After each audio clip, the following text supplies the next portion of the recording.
If we hark back to April 1982, it's not hard to remember why the Spectrum had such a monumental impact on modern gaming. Prior to that, we were living in a black and white world of Intellivision-style TV games and endless glorified versions of Pong. Now, our Sir Clyde saw all of this, and thus he did invent the Spectrum, and it was good, except for the keyboard. Sinclair's humble rubber key-joy machine went on to sell 7 million units worldwide, and for many of us was a rare high point in an otherwise dreary, selfish decade marked by wars on islands we'd never heard of, strikes where our mates' dads got picked on by the coppers, and lots of blokes dressed up as women on top of the pops.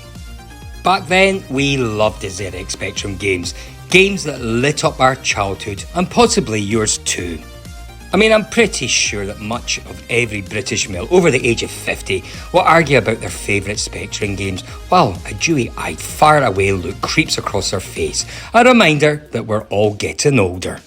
So, to celebrate this, I've compiled a list of the top 100 Speccy games.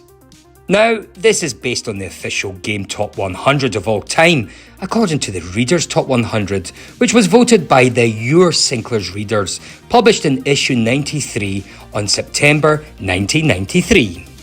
So, let's dive in and see what these 100 games are and how many we actually played back in the day. Shout in the comments if we've missed any of your favourites, and please tell me what is your top Spectrum game. I'm particularly interested in knowing that. Let me know.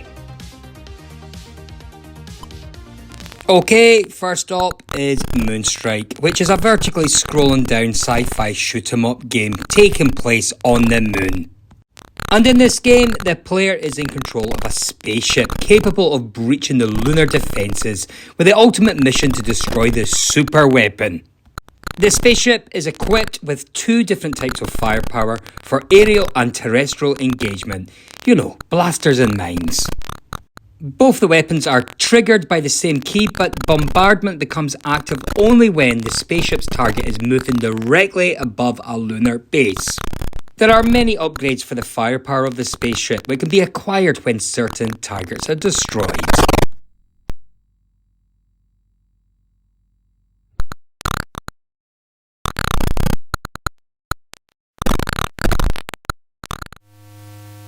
Next up is Nigel Mansell's World Championship. Now, timing smiled on Gremlin with this licensed Formula 1 simulation, as Nigel's long quest for a championship had finally come good. The game was pitched somewhere in between a full-blown simulation like F1 GP and action games like Continental Circus. Now, there were only 12 cars in each race, which could last from between 3 and 20 laps. And before each race, well, you could customise wing downforce, gear ratio, tyre selection and fuel load choices. And the pit stops, well, they were a standard feature of the longer races.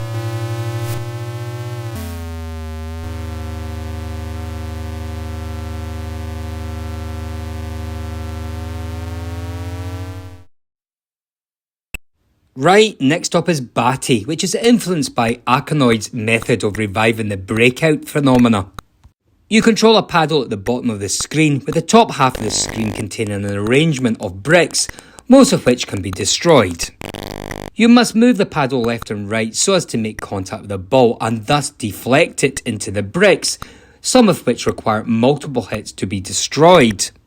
Wipe the destructible bricks out and you move on to the next level. Fail to keep the ball in play and you lose 1 of your 5 lives. Also, some destroyed bricks release power-up tokens which must be caught with the ball as they fall. Functions include multi-ball, a large paddle and the ability to catch and relaunch the ball each time, which makes it a lot easier to gain access to precise bricks or areas. Now, Batty also has enemies flying around and dropping bombs towards you, and the bombs cause your bat to stick for a second, perhaps costing a life. Also, many of the levels contain magnets at the top of the screen, which make the ball's path harder to predict. I like the 2-player mode, which gives each player access to half the playfield, so cooperation is required. I like that.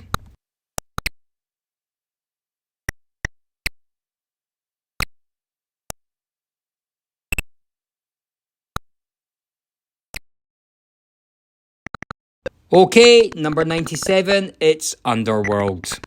And this is Saberman's second game following Saberwolf and preceding Nightlore and Pentagram. And in this game, you find him trapped in an underground cavern network, split into nearly 600 side-viewed screens. There are 3 ways to escape, each protected by a guardian who can be killed using one of the 3 major weapons you can locate: a dagger, a torch, and a knife.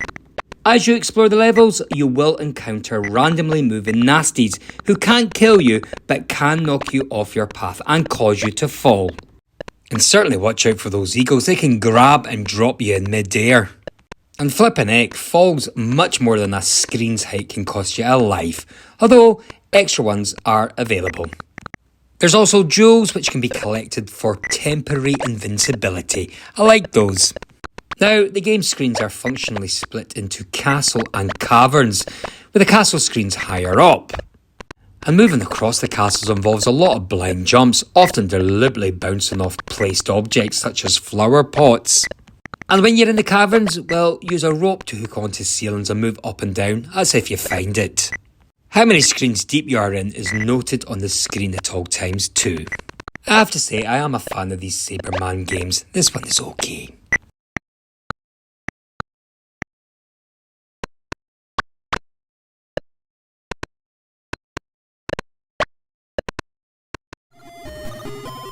Okay, next up at number 96 is Where Time Stood Still, and I have to say I reviewed this game not that long ago. It's a good game.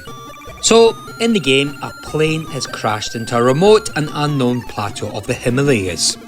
To their horror, the survivors soon discover that it is populated by dangerous prehistoric creatures and tribes. So, in the game, you must guide the party of 4 survivors, the pilot, Jarrett and his 3 passengers to safety, avoiding dinosaurs, cannibals and natural dangers, while also ensuring they are sufficiently rested and fed during the long and very difficult journey. Where Time Stood Still, it's an isometric 3D arcade adventure game, and the game, well, it was produced by the wonderful people at Denton Designs as a follow-up to their successful 1986 title, The Great Escape. And I also reviewed that also a very good game.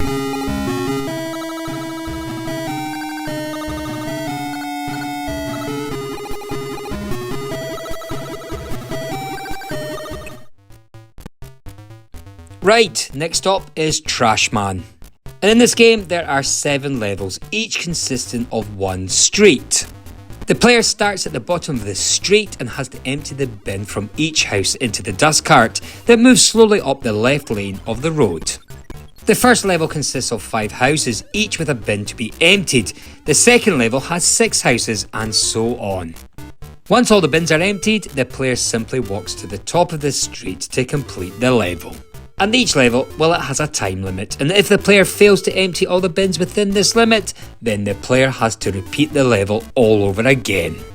And if a level is played 3 times exceeding the time limit, the game is over.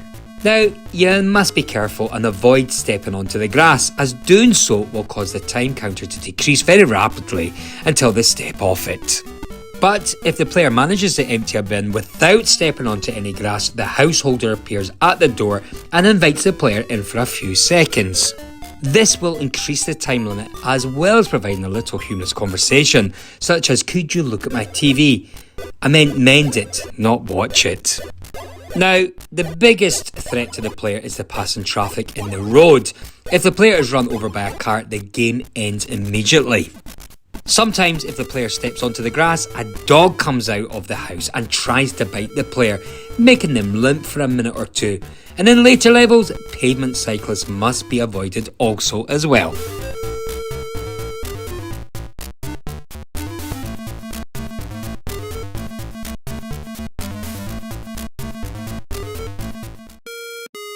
Set in the Wild West, The Wild Bunch is an adventure game with some graphic and arcade elements where you have to prove your innocence for the murder of a man. You discover the body of the dying man who describes his killer, who is a member of the notorious gang, The Wild Bunch, before he draws his last breath. Standing over the body with a gun in your hand, you are discovered by the sheriff, so you flee the scene and begin a life on the run. With a Pinkerton agent on your trail, you must search the surrounding area and its 5 towns to look for the man's killer and bring him to justice, and you only have £50 in your pocket, with a gun of course. After choosing a town to visit from a map, you are presented with a number of menus with options for you to choose, and your combat strength increases when you enter the town. You can visit the saloon, sheriff's office, store and telegraph office. You can also look at your status, which shows your combat strength, inventory and how much money you have. The saloon allows you to have a drink, at a cost of course, to increase your strength, play poker to increase your funds, and look around for any potential member of the Wild Bunch from descriptions you have managed to get. And if you do come across a person, then you must name him, and then you can either take him to the sheriff's office or have a gunfight. I have to say I do like the gunfight, and if you do choose a gunfight, then it's viewed in a first-person perspective, with your opponent in front of you, and when he draws, you must fire to kill him. Fire too soon, or you kill an innocent member of the town, then you are arrested, and it's game over.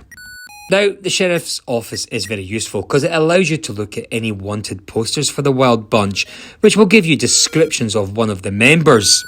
You can also find out the identity of any man you have brought into the saloon.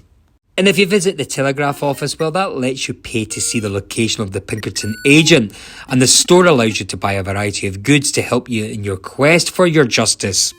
The most important items is food and water, which will keep your strength up. And finally, once you've managed to survive a town well, you can move on to the next one.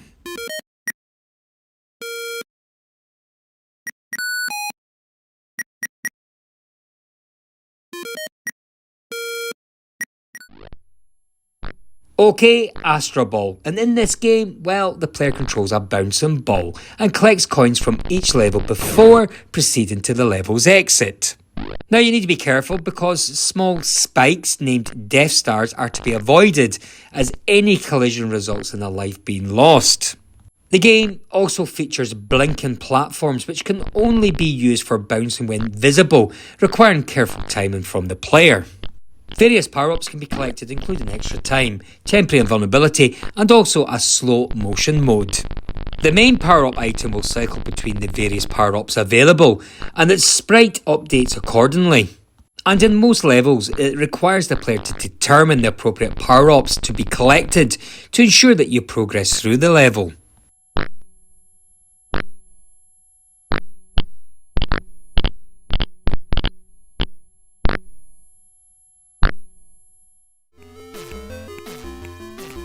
Pacmania is a one-player game in which you manoeuvre Pac-Man through a world of 3D mazes. Armed with a unique bounce power, Pac faces new challenges as he enters the worlds of Block Town, Pac-Man's Park, Sandbox Land and Jungly Steps. Start the game by selecting level 1, 2 or 4. The higher the level, the more difficult the game. Your objective is to eat all the dots and power pills in the mazes while at the same time avoiding those pesky ghosts. And in this game, boss ghost Clyde has recruited the talents of 2 new ghosts, Sue and Funky, making Pac's journey even more troublesome. However, eat a power pill and the ghost will temporarily change colour, giving Pac the chance to munch his way to extra points. Pac also has the help of 2 special items, a green and a red power pill. The green pill adds temporary speed and the red pill awards double points. Fruit may also appear and when eaten will add bonus points to your score. So, munch on.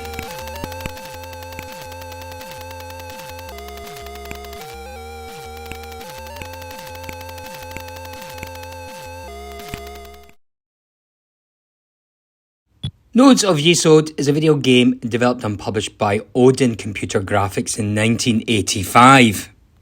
The game is quite similar to Underworld, which was released a year earlier. On the ZX Spectrum, the game came in separate 48K and 128K versions. The latter had improved title music, in-game music and additional synthesized speech. Now, Charlie, following in Grunz, the apprentice saviour of the universe, has been asked to find the source of mysterious signals from the moon, which turn out to be a black monolith. So, Charlie promptly volunteers for the task of going to the moon and finding the monolith. Starting on the moon's surface, Charlie must venture into the caverns below and retrieve 8 coloured crystals in order to find the monolith. Charlie can perform a roll and jump in order to make his way around the caverns, and he can jump quite high, but falling from great heights is still very dangerous and will cause him to lose a life. And before venturing into the caverns, Charlie needs to search for a lunar mole on the moon's surface. Once he has collected one of these creatures, he can release it into the caverns when required, and it will chew through any walls it can, revealing new areas of the maze. Once Charlie has collected all the crystals, it appears on his status panel at the bottom of the screen. Now, there are muggers in the caverns which look like red astronauts with jetpacks. If one of these touches Charlie, then they will steal the crystals, meaning Charlie will have to find them all over again. Also take note that there are 2 kinds of monsters in this game. There are harmful and there are non-harmful monsters. The harmful creatures float around the caverns and will sap Charlie's strength if touched. And the non-harmful creatures won't do any harm to Charlie, but will cause him to bounce around, similar to the creatures in Underworld, and are thus a bit of a nuisance to say the least.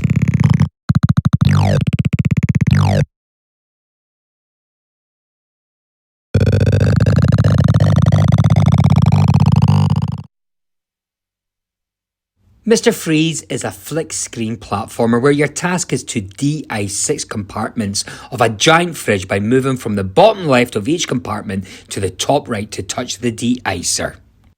In each compartment are various platforms and you climb ladders or drop down through gaps, but you can only fall a certain height. A compartment doesn't have to be de-iced to move on to the next one, but you can only move between them where an arrow points. There are various deadly obstacles that need avoiding, and they are ice cubes, robots, other creatures, and a laser at the top of the screen. When you climb a ladder, the laser moves across and fires at you, and if you are hit by any obstacle or fall too far, then you lose one of your 6 lives. But don't worry, you are armed with a gun, and although it can't destroy anything, it can push items back.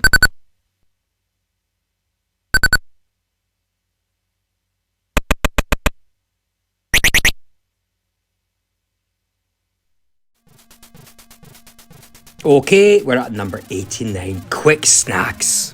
And in this game, Dizzy must rescue 4 of his Yoke-folk chums in this game from Cuckooland, Iceland, Cloudland and Zack's Castle. Like fast food, it doesn't directly resemble the main series of the arcade adventures, instead being a single-screen action game resembling Pengo. The basic idea is to move around a maze of blocks collecting fruit, but the twist in the still is that you push the blocks in the maze to kill or trap those enemies. After every level is completed, a short bonus screen appears where more fruit can be collected. During play, various other tokens are released, such as bonus points, a smart bomb and control reversal.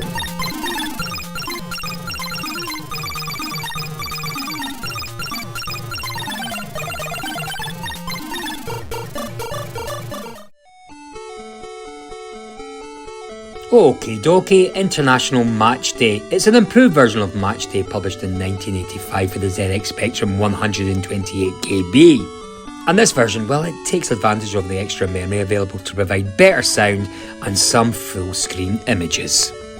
Let's have a look.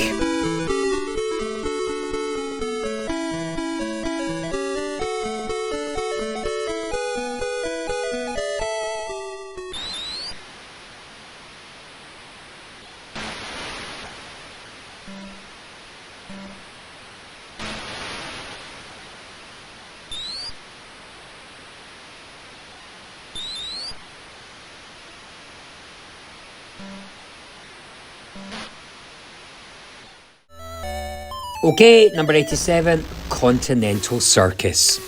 The home conversions of Continental Circus lack the full-on 3D and special glasses of the arcade version, but they do retain the essential gameplay structure. The first race is in Brazil and features 100 cars and requires you to finish in the top 80 in order to qualify for the next race. As you work through the 8 races, the size of the field steadily decreases, but so does the worst acceptable finishing position to qualify. The car has high and low gears and is susceptible to damage from contact with another car. Once you hit a car or a piece of the trackside scenery, you will be called into the pits. Fail to make it back or hit another car and you will crash and lose several seconds.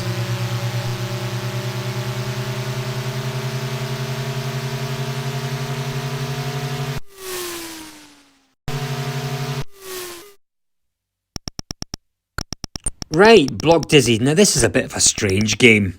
This game was created by a reader of Your Sinclair, Aaron van der Hulst, and sent into them for inclusion on their cover tape.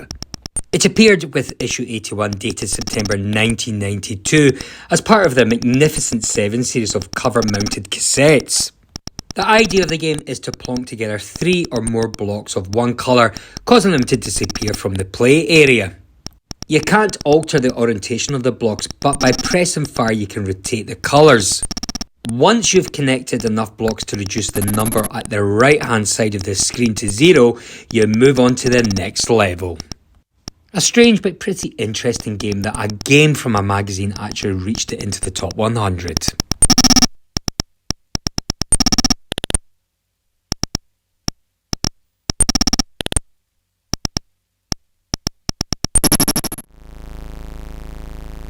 Stunt Car Racer is a racing video game developed by Jeff Crammond. It was published in 1989 under the Microplay label of Microprose in the United Kingdom and by Microplay in the United States. The game differs from other racing games in that the races take place on an elevated racetrack with nothing to stop the player from accidentally driving off the side. Most racetracks in the game have laps in them which will cause serious problems to the driver if he or she fails to clear them. If this occurs, then the player's vehicle is hoisted back onto the track by a nearby crane, which costs valuable time.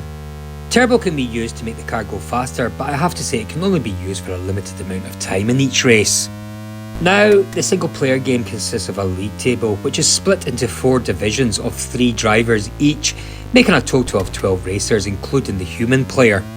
There are 2 racing tracks in each division, making it a total of 8 tracks in the game. The tracks in the first division are easy, but the tracks do get progressively more difficult and dangerous with each division. The player's objective is to reach and subsequently win Division 1. There are 4 races in a season and each driver will race the other 2 drivers in both of the tracks in the division. And also each race is run over 3 laps. 2 points are awarded to the winner of each race and 1 point is awarded to the racer with the fastest lap time. And at the end of each season, the top racer of each division is promoted to the next higher division, while the driver in last place will be relegated. There's also damage to the player's car, which occurs when the player lands too hard on the track after driving over a crest too fast, crashes into the wall, falls into the gap of the track, or hits the opponent's car. If the damage, which is indicated by a crack in the frame at the top of the screen, reaches a certain level, the vehicle is deemed to be wrecked and the driver will lose the race instantly. A particularly hard crash will also make holes representing structural damage appear in the frame above the windshield. And these holes remain on the car for the rest of the season and increase the rate at which the crack in the frame advances. Nice touches, I like that.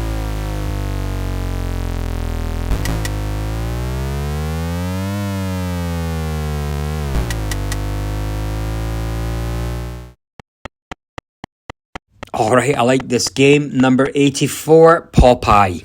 The objective of this game is to collect hearts and deliver them to Olive Oil to keep our love meter top. Points are scored for hearts delivered, Bluto, UFOs, witches etc. try to stop you, and some hearts are behind locked doors, so you've got to find the right key to open the door and get them while others can be grabbed simply by jumping up and getting them. And also somewhere there's a fruit machine for which you need to collect spin items. And what I also liked about this game is it boasts a clever multi-dimensional effect which allows Popeye to go behind the scenery and go through doors. Nice touch.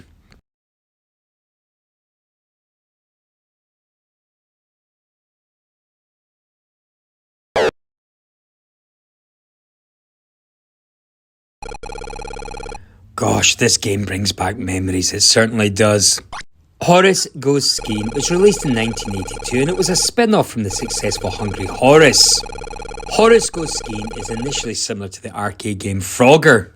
In this instance, Horus has to negotiate a busy and very dangerous road in order to get to the ski shop to rent a pair of skis.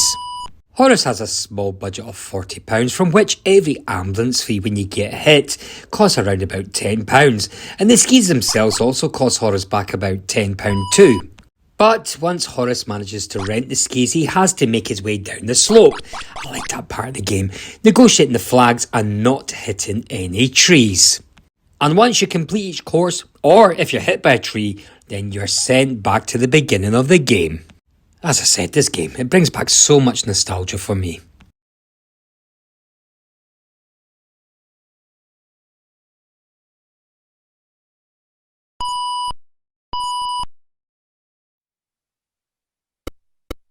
Number 82 is Fred. So, in the game you're Fred, an intrepid archaeologist interested in visiting the pyramid of Tutankhamun, looking for a new experience and in search of treasures and great adventures. The game consists of 6 levels, of which you must obtain treasures, and of course you need that map which allows you to leave the labyrinth pyramid alive. Now, you must avoid those dangerous acid drops, these mummies and spiders and vampires and so on.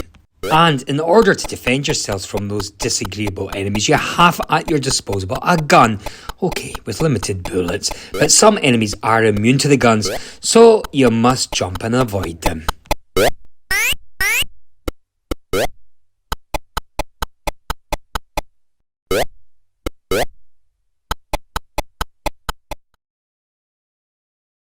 Okay, this is Flying Shark. Piloting a biplane, the player takes out enemy land, air and naval craft across various environments. Certain waves of enemy airplanes produce bonuses when shot down, such as power-ups, point bonuses and extra lives. Each stage begins and ends at a runaway, and every time the player lands at a runaway beyond the first takeoff, the amount of bombs multiply 3,000 points to the player's total score. And the player gets 3 bombs at the start of each level, or death, and the game has 5 stages, and then it loops from stage 2 indefinitely.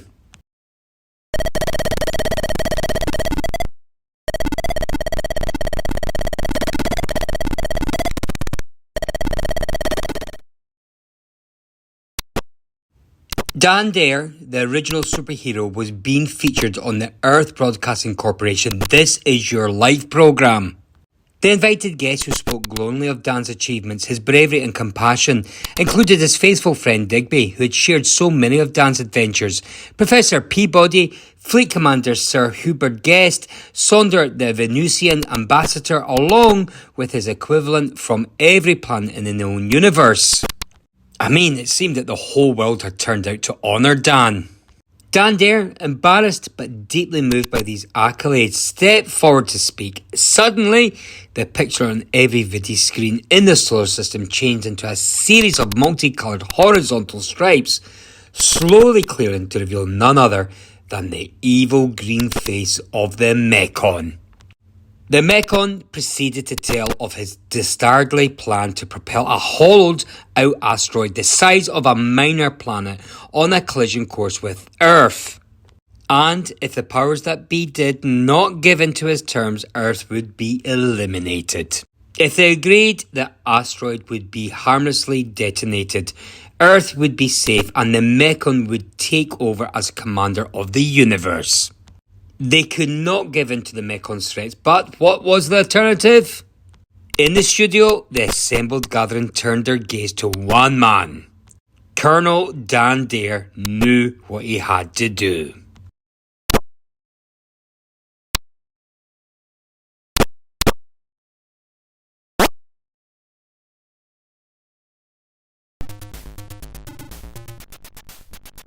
Right, number 79, Cybernoid. There are 3 asteroids hidden among thousands where various minerals and precious gems were stored. It was believed the riches would be safe there until the Zogians discovered them. Now you have to fly an experimental space fighter, the Cybernoid, into battle to recover the asteroids. The Cybernoid is equipped with standard laser blasters, missiles and the ability to pick up other weapons along the way. Cybernoid is an arcade-style action game for 1 player. You can choose from 3 different skill levels: easy, hard and lethal. On some versions, 2 different sound modes are also available: a basic music and sound effects mode and a super sound effects mode with no music. Each room you explore is equipped with a time bomb. The bomb will explode, taking you with it should you take too long to get past all the obstacles on the screen. You start the game with 9 ships and more can be earned by collecting enough points during the game.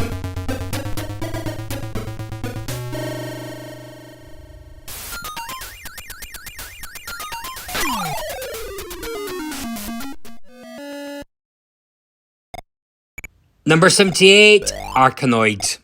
The era and time of this story is unknown. After the mothership Aranoid was destroyed, a spacecraft Avas scrambled away only to be trapped in the void. You control the Vas and have to penetrate 32 levels and then confront the Dimensional Changer, whom you must destroy in order to reverse time and resurrect the Aranoid. Frantic action and split-second timing combine to produce the most addictive and compulsive game.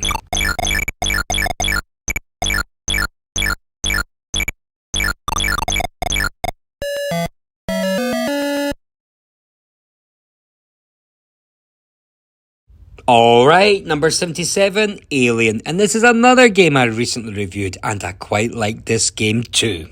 Alien is a slow-moving but suspensive heavy game that uses very simple black and green graphics with a little extra colour for some text and for the location of the characters. A menu-driven game, the player is put in charge of all the crew members of the Nostromo. The game starts with one of the crew members being killed by the alien, which mirrors the death of Cain, which he gives birth to the alien in the movie. The player moves the characters around on a map grid representation of the ship as they search for the alien. Littered around the map are various objects that are useful, such as nets, incinerators, pistols and oxygen tanks. And in the game you can order one of the crew members to pick up such objects and use them when needed. The game is challenging in that, based on the current situation, the emotional status of your crewmen could change. The emotional status can change from confident, stable, uneasy, shaken, hysterical, and broken. This means that the crew members will not always obey your orders and can be frozen by fear or unwillingness to enter a hazardous situation. Ordering characters to pick up weapons can positively affect their emotional status, and they are more likely to follow orders. However, sending a character off alone can negatively affect their emotional status, causing them to perform poorly. Furthermore, like in the film, one of the crew members is secretly an android, and he will turn on the other crew when the player least expects it. When the crew is reduced to 3, there is the option of self-destructing the ship and escaping in the Narcissus. And oh, don't forget the flipping cat.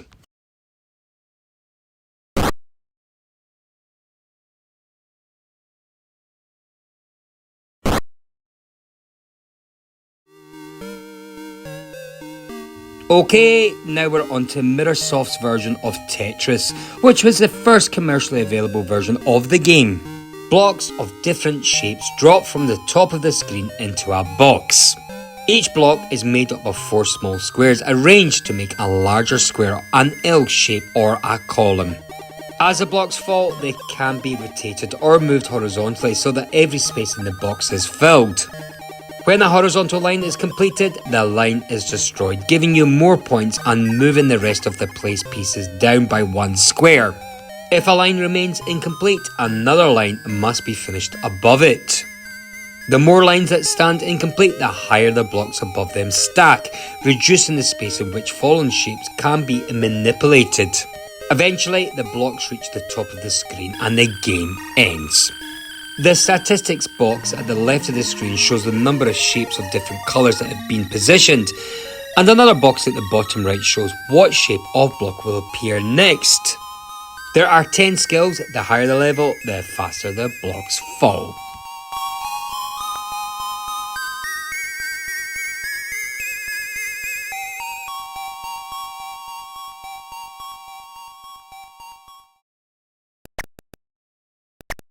Number 75, Pajama Rama. Wallyweek has become trapped inside one of his own nightmares and is in danger of failing to wake up from it in time for work at the car factory. So, only you can save him from the inventable sack by finding the key that can be used to bring your alarm clock back to life. Now, the world inside his head is large and varied, with escalators, lifts and locked doors used to navigate it. Only 2 objects can be carried at a time, but some must be used in tandem, and others only become active when you walk over them while carrying 1 or 2 items they require to become active. And as this is a nightmare world, not everything is as it seems. Everything's enlarged, and axes, punching hands and ghosts are all out to get you. And your energy is measured by a snoozed energy meter depicted by a glass of milk. And once this drops to minimum, 1 of your 3 lives is lost.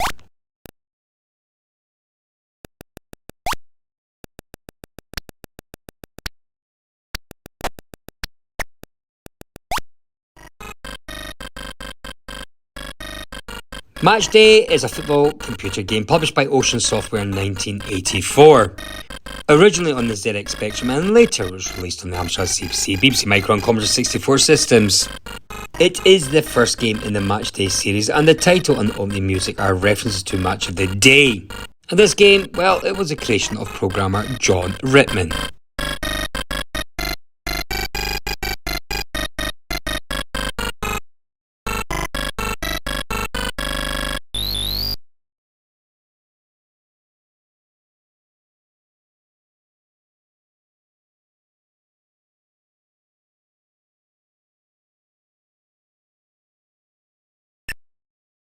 Number 73, Jetpack, another game I reviewed, and I have to say I really did like this game from Ultimate Play the Game. Brilliant game. I mean, it looks like an arcade game, doesn't it? Anyway, Jetman has crash landed on a distant planet populated by various nasties, and he must escape and find his way home. Your first task is to retrieve each of the 3 parts of his spaceship in order and carry them over to the base part. After this, you must collect enough fuel to be able to fly away, again by picking it up and dropping it over the ship. Once you've filled the ship up, you can fly on to the next level, in which you must again refuel. Each level contains various bad guys with different attack patterns. You have a laser to shoot them for points and must avoid contact with them too. And also, diamonds can be collected for bonus points, and you get an extra life after every 10,000 points. Love this game.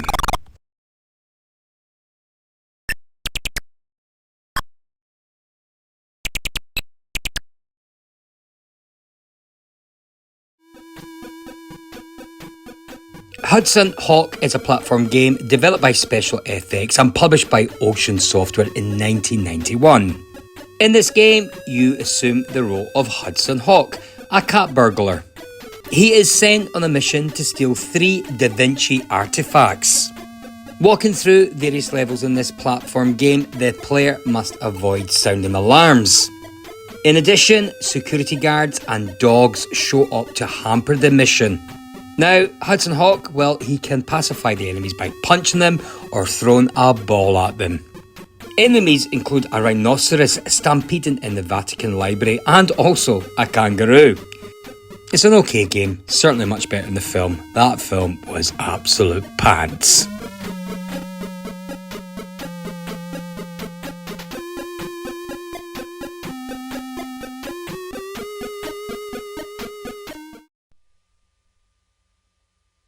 Doom Dark's Revenge is a role-playing and strategy video game developed by Mike Singleton and published by Beyond Software in 1985.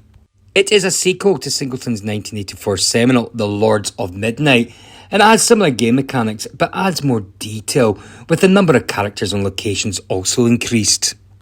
In Doom Dark's Revenge, the hero of the first game, Luxor the Moon Prince, goes into the savage wastes of Icemark to save his son Morkan and defeat the evil Empress Sharith, daughter of his enemy Doomdark.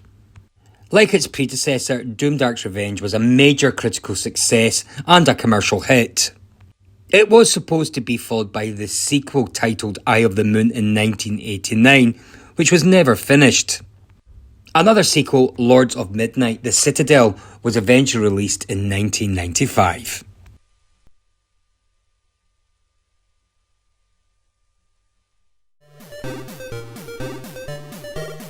Number 70 is Crystal Kingdom Dizzy. And here, the magical crystal treasure has been stolen and scattered all over the islands. So it's up to Dizzy to find them and restore order. Once again, Dizzy's main enemy is the pirates and some deadly island creatures, but all of Dizzy's friends are around to help out when the going gets tough.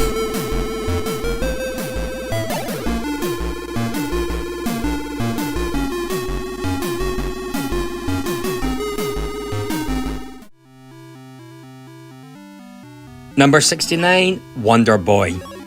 And here, Wonderboy starts off on a long and hazardous journey, and his ultimate mission is to rescue his girlfriend Tina, who's been kidnapped by the evil king. King lives in a faraway place across 7 bizarre and treacherous territories. Each territory is made up of 4 lands, and each land consists of 4 areas. And when you've reached the end of each territory, you will have to defeat a mad ogre to progress to the next level. On your way, jump over various obstacles, including boulders and bonfires, and kill attacking nasties such as bees, snakes, and killer frogs. Now, whenever you see a giant egg, open it, as it will always have something for you, such as a skateboard or even a fairy who may protect you for a while. And don't forget to boost your strength and collect bonus points by eating exotic fruit, or not so exotic, junk food.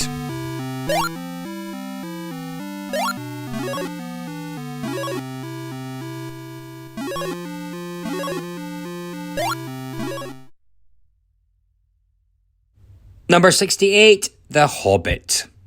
Now, in this game, many locations were illustrated by an image based on the originals designed by Kent Reese. On the tape version, to save space, each image was stored in a compressed format by storing outline information and then flood filling the enclosed areas on the screen. The slow CPU speed meant that it would take up to several seconds for each scene to draw. However, the disc-based versions of the game used pre-rendered and higher quality images. The game had an innovative text-based physics system developed by Veronica Megler. Objects, including the characters in the game, had a calculated size, weight and solidity. Objects could be placed inside other objects, attached together with rope and damaged or broken. If the main character was sitting in a barrel, which was then picked up and thrown through a trapdoor, the player went too. And unlike other works of interactive fiction, the game was also in real time. If you left the keyboard for too long, events continued without you by automatically entering the wait command. With the response, you wait, time passes. If you had to leave the keyboard for a short time, there was a pause command, which would stop all events until a key was pressed. The game had a cast of non-player characters that were entirely independent of the player and bound to precisely the same game rules. They had loyalties, strengths and personalities that affected their behaviour and could not always be predicted. The character of Gandalf, for example, roamed freely around the game world, some 50 locations, picking up objects, getting into fights and being captured. The volatility of the characters, coupled with the rich physics and impossible to predict fighting systems, meant that the game could be played in many different ways. Though it could also lead to problems, such as a character being killed early on. There were numerous possible solutions, and with hindsight, the game might be regarded as one of the first examples of emergent gaming. This also resulted, however, in many bugs. For example, during development, Megaler found that the animal NPCs killed each other before the player arrived. The game's documentation warned that due to the immense size and complex of this game, it is impossible to guarantee that it will ever be completely error-free. Melbourne House issued a version 1.1 with some fixes, but with another bug that resulted in the game being unwinnable, forcing it to release version 1.2, and the company never fixed all the bugs.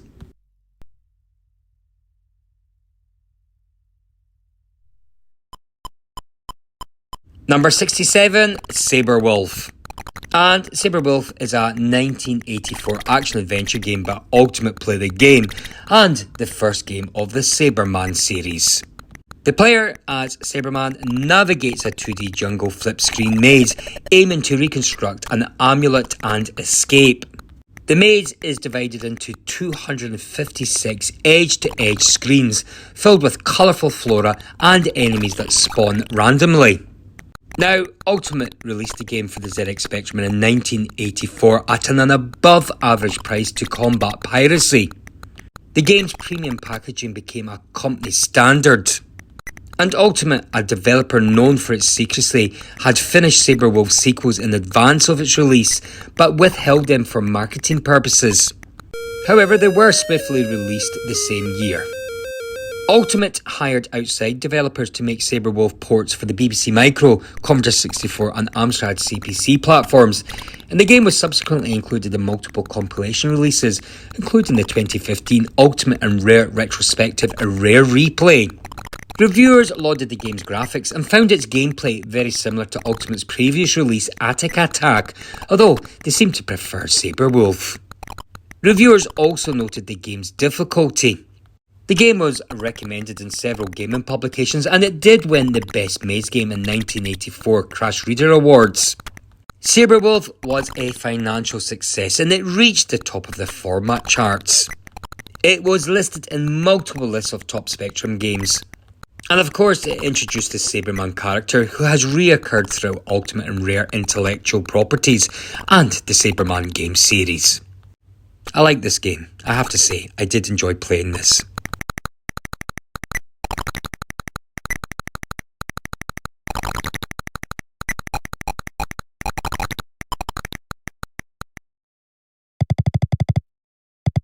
Number 66, Contact Sam Cruz.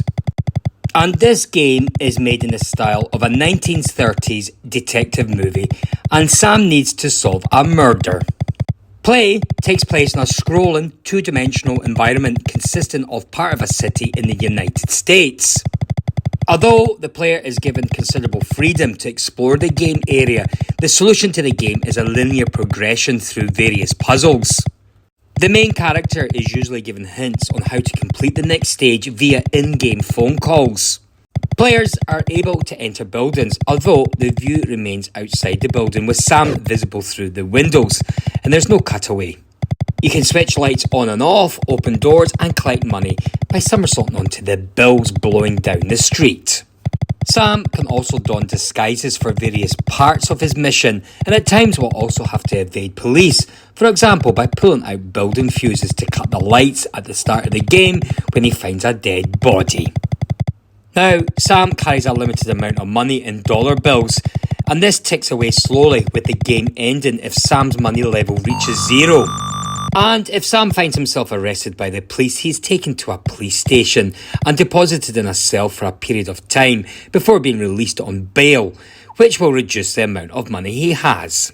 Sam can also find himself picked up by gangsters and hurled from the top of a building, one of the favoured methods of disposal by the gangsters in this game. Nice. And although this will not kill him, he will become unconscious and lose more money because he's been mugged. Sam also has a limited number of first aid packs, depicted as red crosses on the screen display. And they get used up if he's been shot by gangsters, and if these run out, well, the game ends. So, you need to be careful.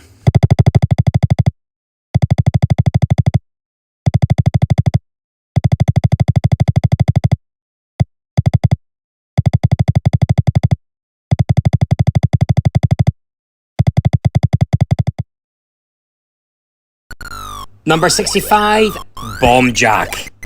In Bomb Jack, the player controls Jack, who must collect all the bombs in order to complete the current round and go into the next one. I guess this sounds all easy, doesn't it, right? Well, not exactly. Because making Jack's task difficult are numerous enemies such as birds, mummies, turtles and orbs. In each round, collecting a number of bombs results in a bonus coin appearing, and collecting this coin will make the player's score increase 2 to 4 times. More often than not, the Power Ball appears, and when you collect this, you can defeat enemies and have more time to collect all the bombs. There's also the E-coin, which gives Jack 1 additional life, but rarely does this coin appear. The more you progress through the game, the more difficult it becomes, as enemies travel more quickly to get you.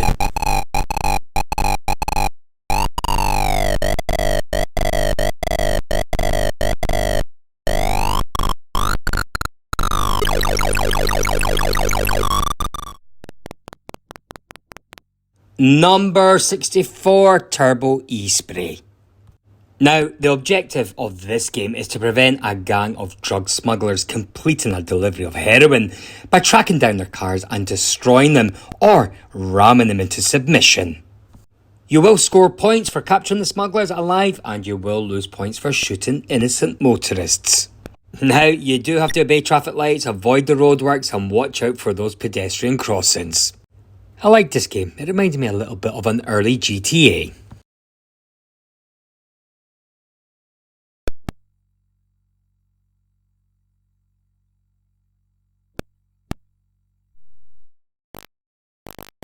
Number 63, Switchblade.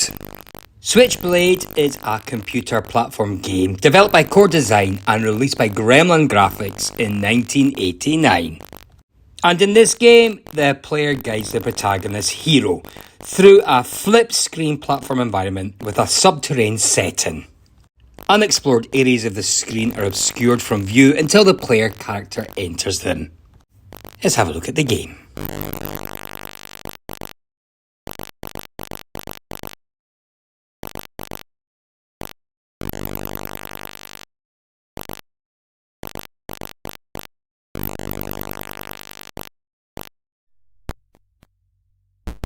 Number 62 is Monty Python's Flying Circus.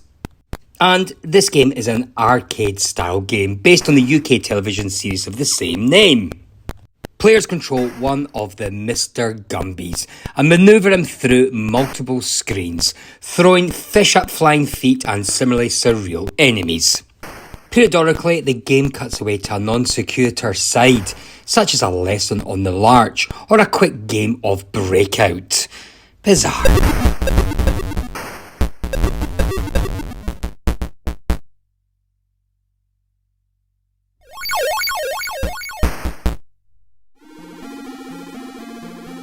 Number 61, Hero Quest. Hero Quest is a video game based on the Hero Quest board game. Can't say I've ever played that. A computer game adaptation of the Hero Quest board game was released in 1991, forcing Sega Online to rename their Hero Quest series to Quest for Glory. Bit of a boring fact, but anyway, let's have a look at the game.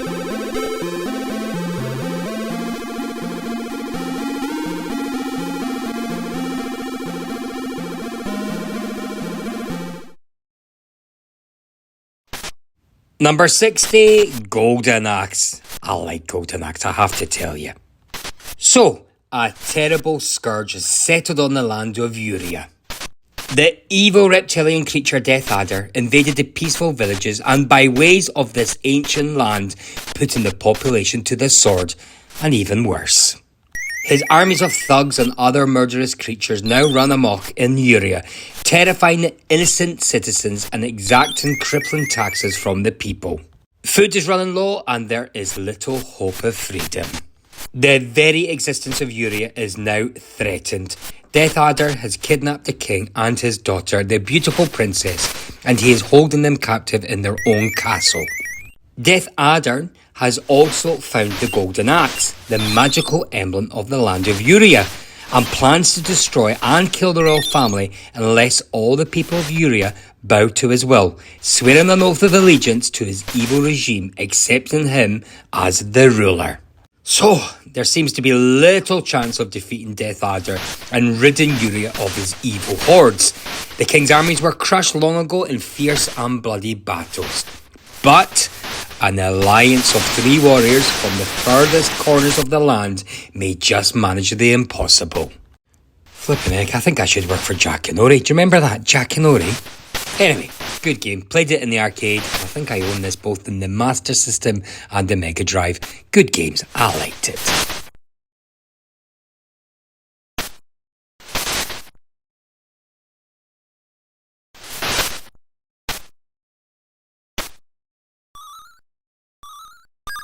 Number 59, Turbo the Tortoise. After Dr. Mulliner and his assistant Beckett make a mistake using cybernetic technology prototypes, Mulliner's pet tortoise, Wall, is given superpowers. And the only way a working machine can be built is for this tortoise to travel through time and collect the required parts from 6 different time periods, including prehistoric, Ice Age, Egyptian, medieval, 20th century, and of course the future. So, taking the role of Turbo the Tortoise, the player must travel through 6 side-scrolling platform levels, each of them well guarded by enemies. Limited weaponry can be collected, although jumping on the heads of these foes will also kill them. Turbo must also allow for moving platforms, switches, fragile platforms and water hazards. Now, enhancements and extra lives are in hard to reach places, often only accessible by using enemy heads as launch pads.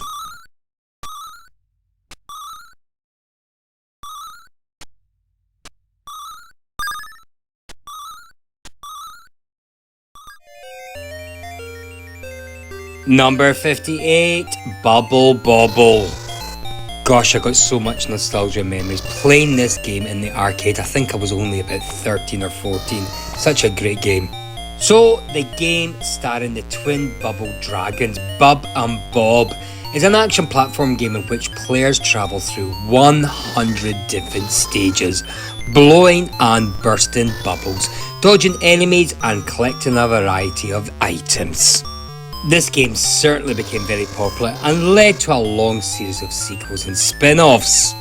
The main goal of the game is to rescue Bub and Bob's girlfriends from the Cave of Monsters. As I said, I love this game.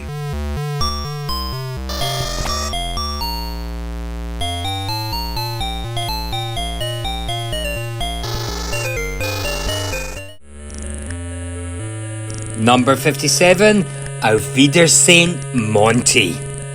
The player controls Monty as he travels around Europe, collecting money in order to buy a Greek island, Montos, where he can safely retire.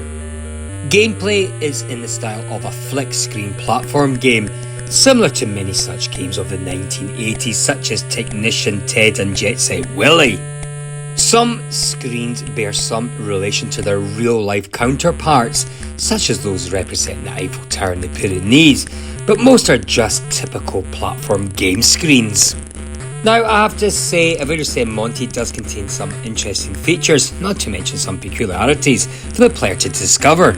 Examples include being suddenly attacked by a bull's head in Spain after collecting a red cape, presumably a reference to bullfighting. There's also a card being dropped in one of 2 places on entering the screen, representing Dusseldorf in West Germany. There's also a chef's hat found in Sweden, a reference to the Swedish chef of the Muppets fame, if you can remember that. And there's also 2 rooms representing Sweden, subtitled Bjorn and Björk, from ABBA. There's also a record in Luxembourg that, when collected, makes Monty breakdance to the game's title music. I think this is a reference to the Radio Luxembourg. It is also possible to get to areas of the game more quickly by flying from an airport using air tickets which can be collected throughout the game. And some parts of this game can only be reached in this manner. As well as money, there are other miscellaneous objects to collect in the game for points. This was important as you need a certain number of points to get to Montos. These are often particular to the country Monty is visiting, such as barrettes in France, or bottles of wine or a glass of beer from Germany. And I have to say, if Monty does come in contact with the beer, then he does become briefly drunk and he loses control slightly, leading to a reversal of controls. This can be a little bit challenging, but entertaining when he's jumping or climbing any ladders or drain pipes that he encounters. Funny.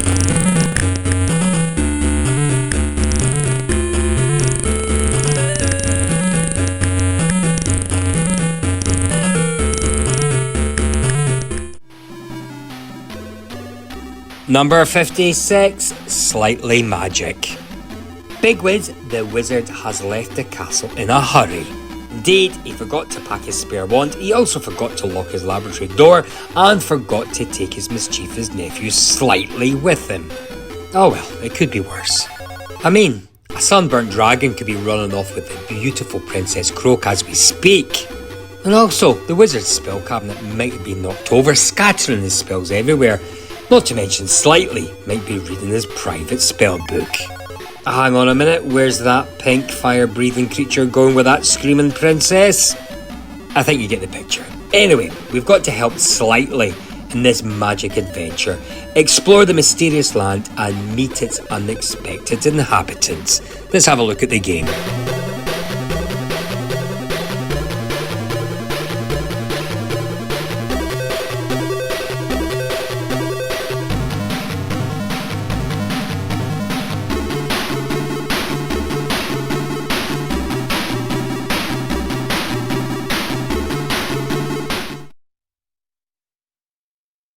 Number 55, Rebel Star 2. So, Rebel Star 2, also known as Rebel Star 2 Alien Encounter, was developed by Target Games and published in 1988 on Telecom Soft's Silver Bird label. The game was programmed by Julian Gollop, with Ian Terry providing graphical assistance.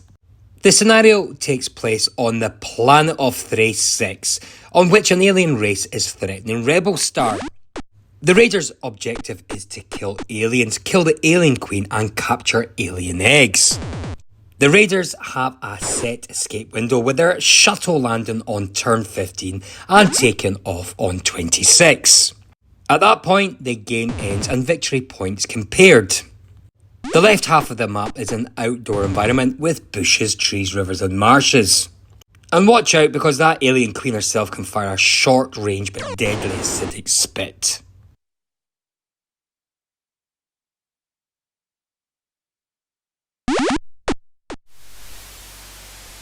Number 54, F-16 Combat Pilot. True to the aircraft's flexibility, you pilot the F-16 assignments, as diverse as dogfights, bombing raids or just complex missions. It is up to you to plan your flight route by setting waypoints in the tactical map prior to takeoff. And if you have accumulated enough flight experience, then you may command entire squadrons in the fictional Operational Conquest campaign.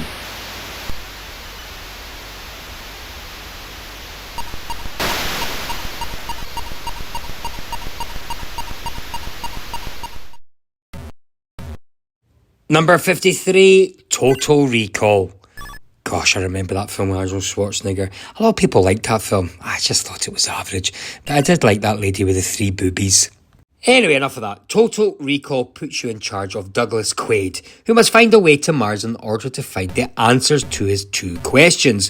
Why is he being hunted? And who is hunting him? In order to do this, Quaid must go through level after level of beating up bad guys that get in his way. Some of the levels differ in gameplay and range between action and driving scenes. The action scenes mainly require you to collect some items before leaving the level. You have only one chance to complete the current level, which means that if your energy is lost, the game ends. Energy is lost if you are attacked by an obstacle or if you are shot by an enemy. But you can gain more energy by either collecting some pills or a heart depending on the platform.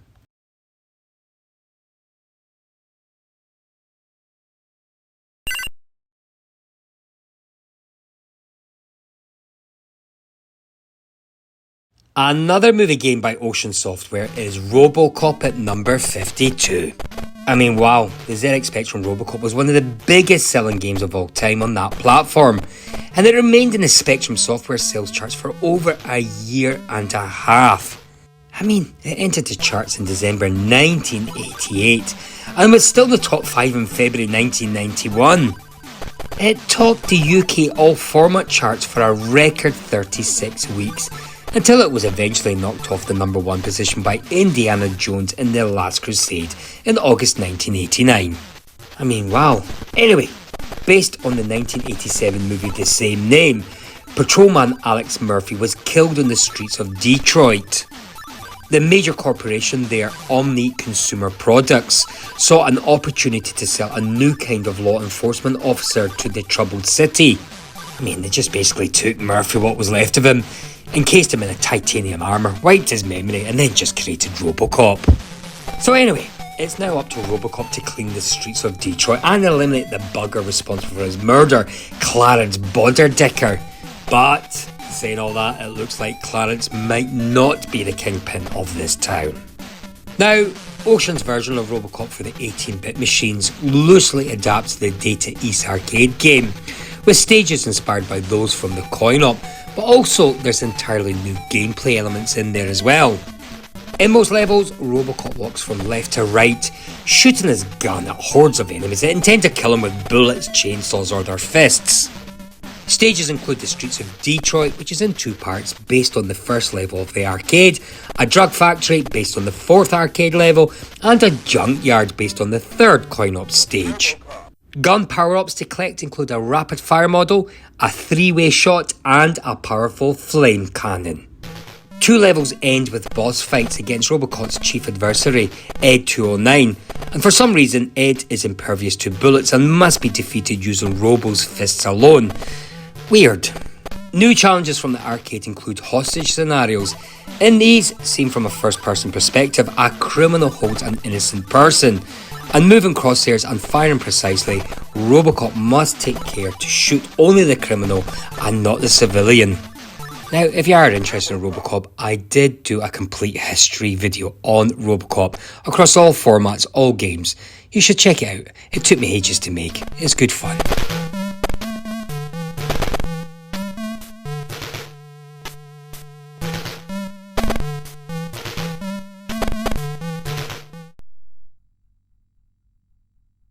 Number 51, North and South. So in this game, it's all about that famous comic strip Heroes the Blue Jackets, where you relive the American Civil War with a little bit of historical realism and a lot of humour. Basically, your objective is to ensure victory for your side, North or South, by eliminating all the enemy armies. And in the game, you will be controlling armies across all the combat zones of the Civil War. It's not quite my cup of tea, but you may respect history and you might find this game is for you.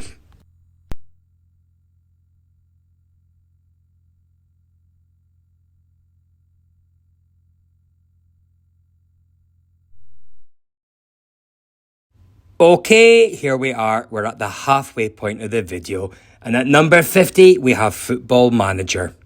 Football Manager is a video game series published and developed by Addictive Games, the label set up by the game's creator, Kevin Toms.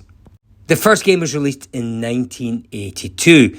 It was then ported to most home computers during the 1980s and spawned several sequels, such as Football Manager 2, Football Manager World Cup Edition, both designed by Kevin Toms, and then finally, Football Manager 3, without Tom's involvement. The series was claimed to have sold over 1 million copies by 1992, and the game was to start a whole new genre of computer game, the football management simulation. Let's have a look at the game.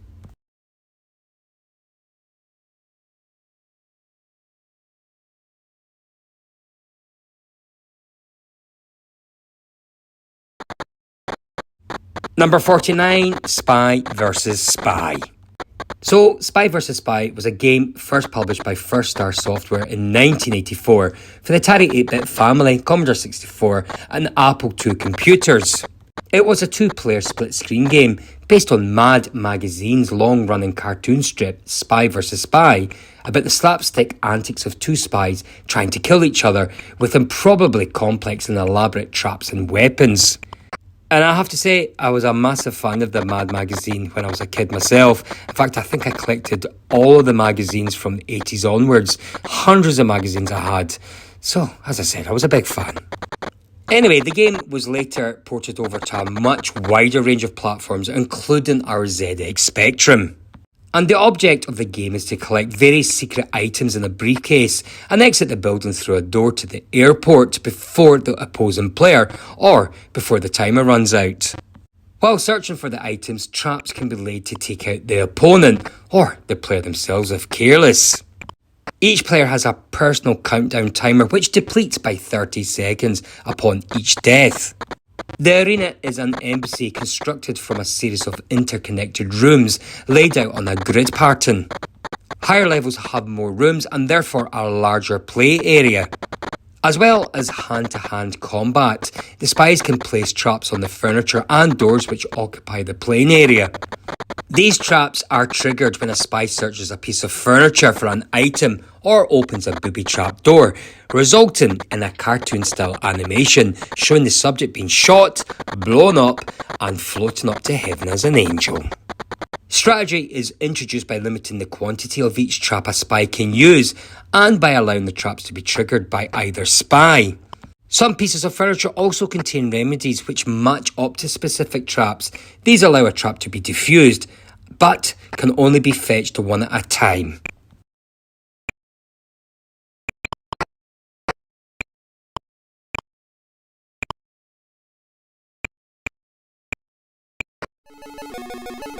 Number 48, Renegade. Set on the mean streets of Brooklyn, you must venture through to meet your girlfriend and then rescue her from her kidnappers.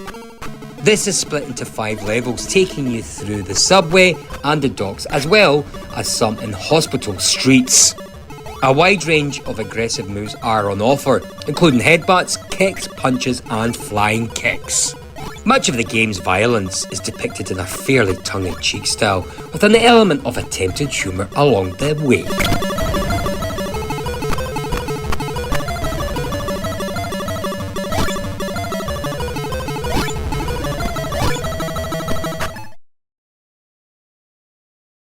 Number 47, Ivan Ironman Stewart Super Off-Road Racer.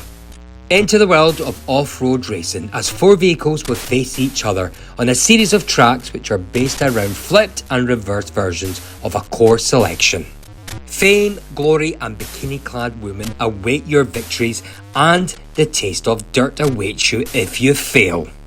Let a computer car beat you and you lose one of your 3 credits. Successful races bring more money which can be used to soup up their machine. Boosts to top speed, grip and acceleration can be purchased, and be mindful that your nitro boost must also be kept top too. If you are desperate for upgrades, you can buy into your spare credits. And finally, only your off-road driving abilities will be enough to pull you to first place in these races. Let's have a look at the game.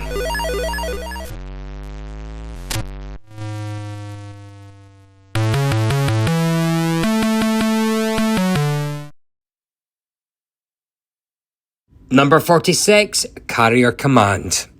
Carrier Command was one of the first real-time strategy games. You control an advanced cybernetic aircraft carrier, complete with fighters, amphibious assault vehicles, laser defences and a fleet of decoy drones. Your mission is to build a series of resource, factory and defensive bases spanning an island chain. The only problem? At the other end of the chain is an even more advanced carrier under control of a terrorist organisation with the same mission. As you move around the islands, you must decide what facilities to build and where they will best support your advance. Resource islands provide materials that factory islands can be used to build weapons and vehicles to replace your combat losses, but both will be quickly overrun if the enemy attacks them while you are not present. You also have to ensure that your stockpiles of equipment are stored safely until you can find time to launch a resupply drone to bring them to your carrier. From your carrier, you can take first-person control of your attack aircraft and amphibious tanks and use them to assault enemy islands or even the enemy carrier itself if you're lucky enough to find it. The weapon payloads on your vehicles are completely configurable based on your needs. An island invasion may require launching a virus bomb that will take over the enemy command systems or just blasting the base with a wire-guided surface-to-surface missile. Ultimately, you have to find and destroy the enemy carrier, but doing so will require a solid supply infrastructure and a strategy for depriving your opponent of his.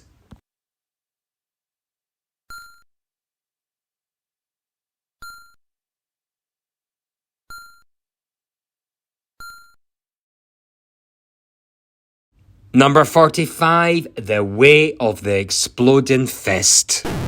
The menacingly titled beat-em-up was the first in many martial art titles from Australia's Melbourne house. 16 different moves are on offer, ranging from standard kicks to jumps, somersaults and roundhouse kicks. The move executed each time is defined based on the character's direction, the joystick keyboard positioning, and on whether the fire button is depressed, in a system which became standard on single button control systems. To win each bout, you must score 2 yin-yangs. And a perfectly executed kick punch scores a full one, whereas a less forceful contact offers half a point. And the best moves, well, they offer more points. In the one-player game, you advance through a Dan by winning 2 successive bouts, and a single win for the opponent means game over. And finally, the champion in a 2-player duel, well, that's decided by points after 4 rounds.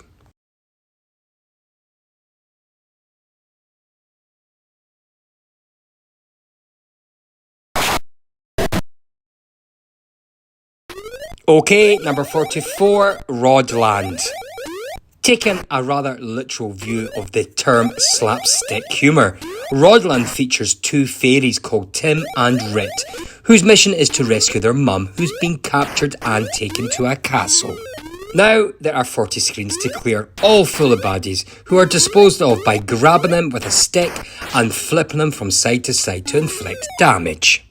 The hits needn't all be inflicted all at the same time, as it's possible to release them to move them out of the way.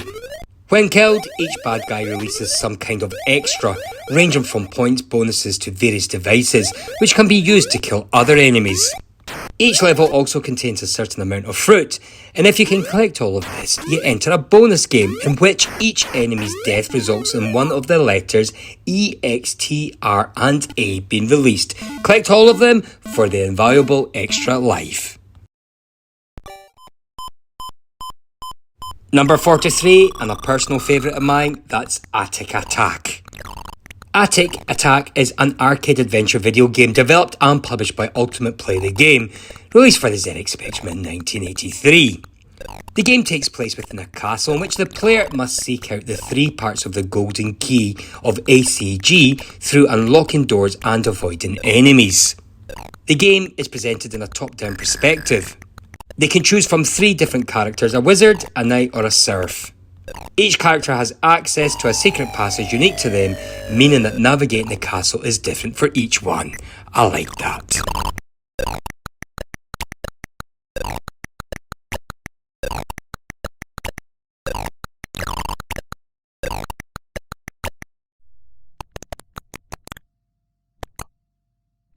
Number 42, Smash TV. The year is 1999. The world's most popular TV show is Smash TV, an ultra-violent contest between 2 armed-to-the-teeth combatants set loose in a series of deadly arenas that are filled to bursting with hordes of mindless beasts and killer robots. The aim of the game is to blast everything in sight and try to grab more cash and prizes than the other guy. Toaster ovens, VCRs, fancy cars and luxury holidays are there for the taking, for anyone who can survive long enough to enjoy them. Smash TV is an insane shoot-'em-up from the brain of Eugene Jarvis, creator of Robotron 2084. It retains that frantic game style of play and method, but adds plenty of gore, violence and a hint of satire.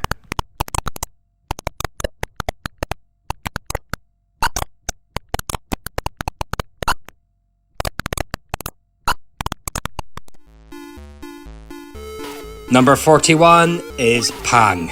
The balloons are coming, but you're not worried. You're the fearless Pang. You'll need to use every inch of your arcade skills to guide the intrepid adventure through up-teen countries, shooting balloons as you go. But watch out, although some creatures are only too willing to help you, others may give you more than you bargained for.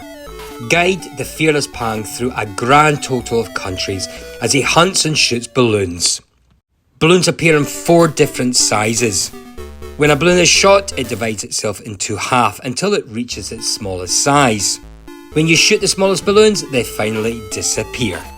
After you've destroyed all the balloons, you can move to the next level. In your travels, you will discover objects such as birds, robots and crabs, but as I said, watch out, because not all of them will help you. For example, some of them may stop you from firing, so be careful out there.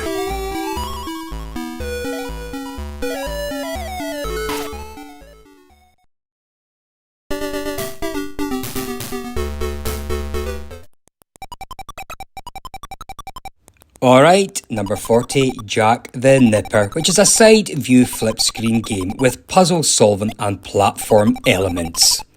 The graphics are rendered in 2D, but there is an illusion of depth which is achieved by allowing characters to move forward and back within the playing area. And in this game, the player controls Jack, a naughty child who wants to break the record for naughtiness, recorded on the naughty meter. He needs to carry out various wicked pranks on the unsuspecting inhabitants of his town, but if he comes into contact by angry adults, he will be spanked. And with each spanking, his nappy rash meter increases, and if it grows too high, Jack loses a life. And if you come in contact with the monsters and ghosts which inhabit the town, they will also increase the nappy rash, so you really do need to be careful. Have to say, I did like this game and I have recently reviewed it if you're interested.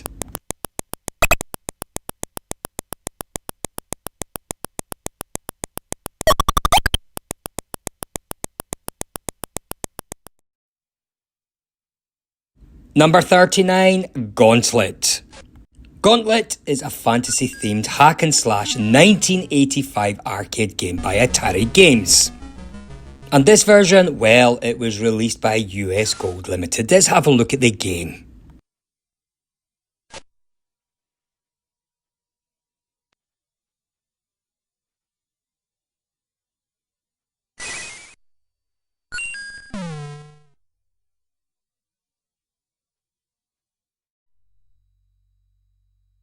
Number 38 is Football Manager 2. Now, as we've seen, Football Manager from Addictive was the first game of its kind, and this sequel followed several years later, absorbing ideas from the many similar games released in between. Teams can now choose formations and assign man-to-man marking. Players have individual skills and fitness ratings in a more realistic way, with half-time substitutions and tactical changes supported. The whole 92 club league is incorporated as in the League Cup alongside the FA Cup.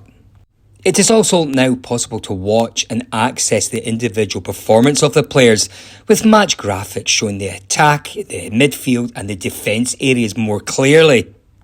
And also, training allows passing length and height to be specified in the game too.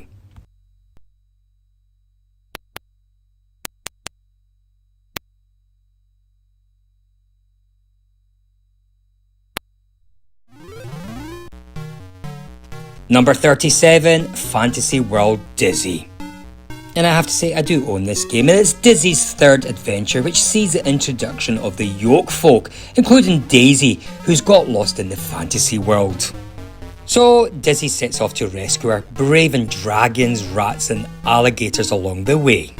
The lands are littered with coins, and as well as completing the main task, you should aim to collect as many of these as possible. There are puzzles on most screens involving collecting objects such as keys, food and water buckets, and using them on doors, flames and such. And unlike the first two games, dialogue boxes between Dizzy and various other characters are included, giving the game a sense of character and humour, as well as guiding you through the puzzles somewhat. It's a good game, I enjoyed this game.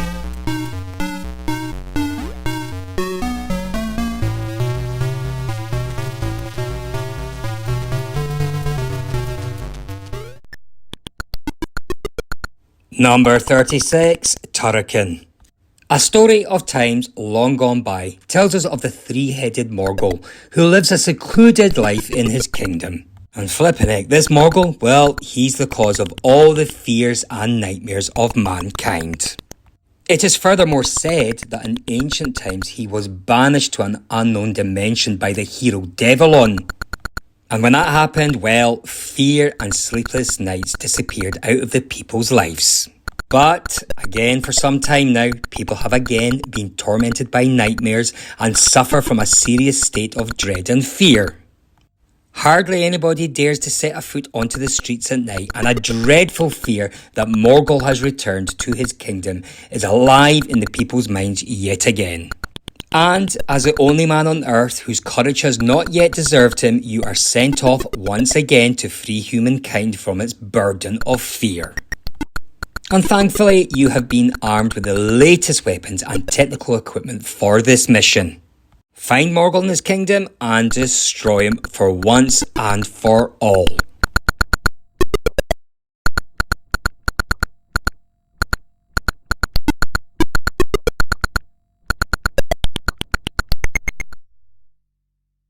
Number 35, Pecking.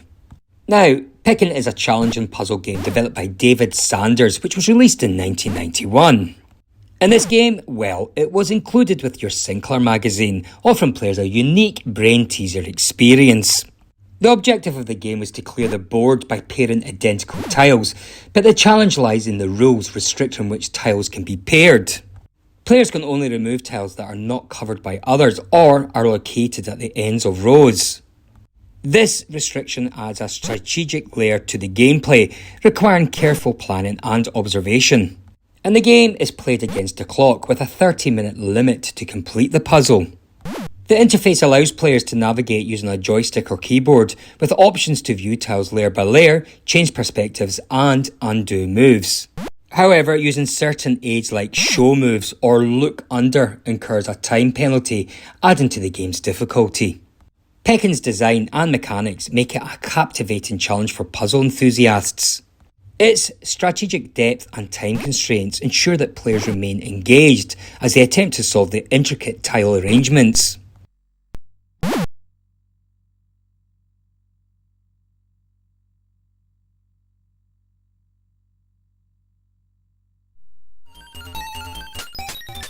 Number 34, The New Zealand Story.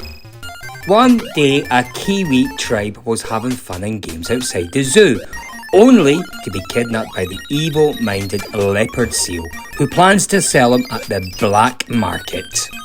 Fortunately, during the kidnapping process, Tiki, leader of the tribe, managed to escape the sack, and her job is to rescue Fifi and the other Kiwis scattered around New Zealand and are held in cages in various locations. If Tiki doesn't rescue a Kiwi in a limited amount of time, the devil will appear and try to kill her. When Tiki reaches the outskirts of each city, except Straight Cook, there is a boss waiting to meet Tiki and kill her by using their own choice of weapons. Also, making the rescue mission difficult are several nasties that attempt to throw their own weapons, like bombs and arrows at her. So, to defeat these enemies, Tiki shoots at them using her crossbow and arrows. And more often than not, when Tiki shoots at enemies, they will leave behind pieces of fruit that she can pick up for points. However, it is likely that Tiki may get other weapons, or the letters E, X, T, E, N and D. Collecting all of these letters will result in an extra life.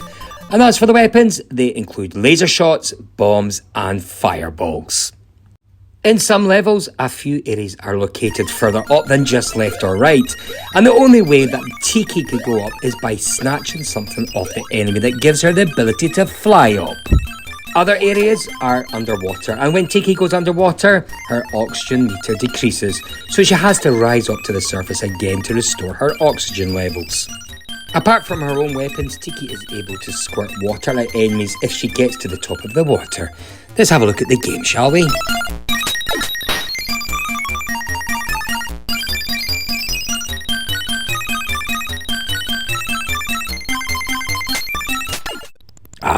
A personal favourite of mine, number 33, Jet Set Willy. Jet Set Willy is a flip-screen platform game in which the player moves the protagonist Willy from room to room in his mansion, collecting objects. The game is an early example of a non-linear title, since unlike the screen-by-screen style of its prequel, the player can explore the mansion at will. Willy is controlled using only left, right and jump. He can climb stairs by walking into them, jumping through them to avoid them, and climb swinging ropes by pushing left or right, depending on what direction the rope is swinging. The play area itself consists of 60 screens making up the mansion and its grounds, and contains hazards, static killer objects, guardians, which are killer monsters which move along predetermined paths, various platforms, and collectible objects. The collectible items glow to distinguish them from other items in the room. Absolutely love this game, brings back so much nostalgia, and I think it was one of the first videos I reviewed on the ZX Spectrum on my channel. And I have to say, I also love Manic Miner, but we're going to come on to that soon.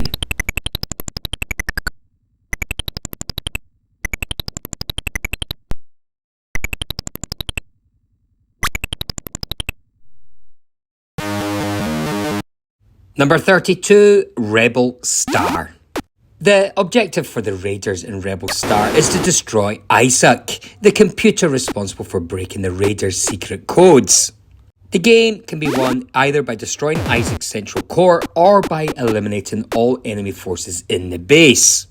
The player can gain reinforcements by destroying 3 laser defense computers located around the base. This allows reinforcements to arrive a few turns later. In the single player version, the difficulty level can be set from 1 to 8, each level increasing the number and power of the droid forces. The game has a built-in time limit, and the Raiders automatically lose if they fail to achieve either of their objectives within the time limit.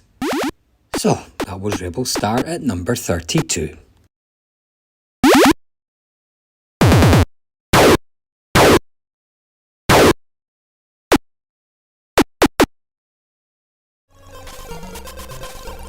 Number 31, Commando. The player takes control of a soldier named Super Joe, who starts by being dropped off in a jungle by a helicopter and has to fight his way out single-handedly, fending off a massive assault of the enemy soldiers. Super Joe is armed with a submachine gun which has unlimited ammunition, as well as a limited supply of hand grenades. While Joe can fire his gun in any of the 8 directions that he faces, his grenades can only be thrown vertically towards the top of the screen, irrespective of the direction Joe is facing. Unlike his submachine gun bullets, grenades can be thrown to clear obstacles, and explosions from well-placed grenades can kill several enemies at once. At the end of each level, the screen stops, and the player must fight several soldiers streaming from a gate or fortress. And they're ordered out by a cowardly officer who immediately runs away, although shooting them in the back awards the player bonus points.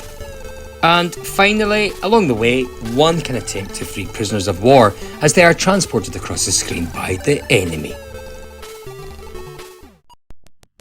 Another one of my favourites, number 30, Ant Attack.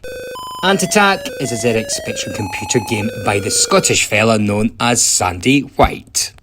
It was published in 1983 by Quicksilver and converted to the Commodore 64 in 1984 also. It was one of the first, if not the first, isometric 3D games. At the start of the game, it allows the player to choose either a boy or a girl who has to enter the walled city of Antesher in order to rescue their significant other who's been captured and tied up somewhere in the city.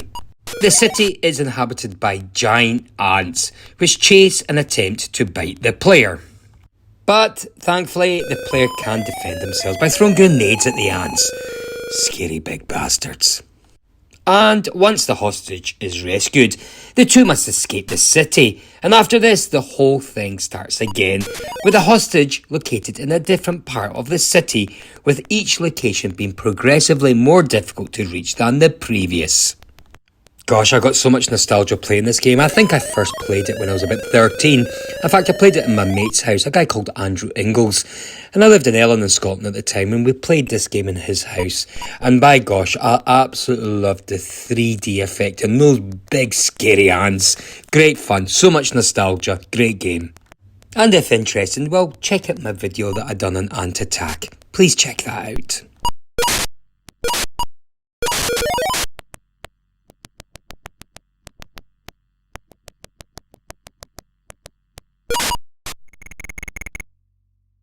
Number 29, The Great Escape, another game that I've done a review of as well.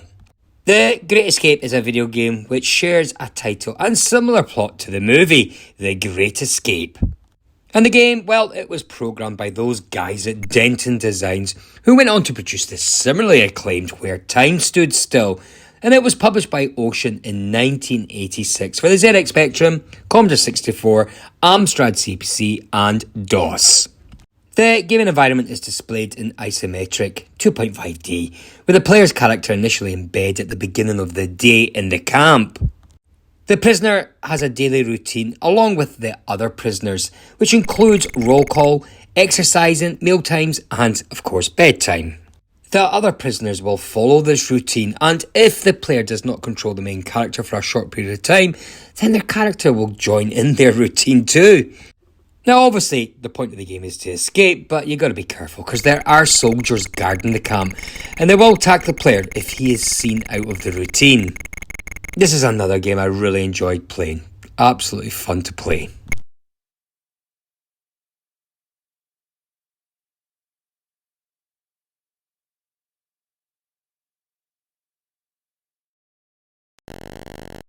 Oh my gosh, number 28, Chucky Egg. In the game, you play Henhouse Harry, who has to collect 12 eggs from each level while avoiding the ducklings. The levels each occupy a single screen and are made up of platforms, ladders and lifts or elevators, and are thus similar to those in classic platform game Donkey Kong. Corn can also be collected, which stops the time limit from ticking down and also stops the bonus collected when the level is completed from decreasing. However, the ducklings also eat the corn. Just keep that in mind. Now, there are only 8 distinct levels, and the 9th level is a copy of level 1, the 10th level is a copy of level 2, and so on. However, on the second time around, the ducklings that can use the platforms and ladders are replaced by the mother duck, who can fly around the level going through the platforms and ladders. And flippin' heck, on the third time around, you have to face both the mother duck and the ducklings. Let's have a look at the game.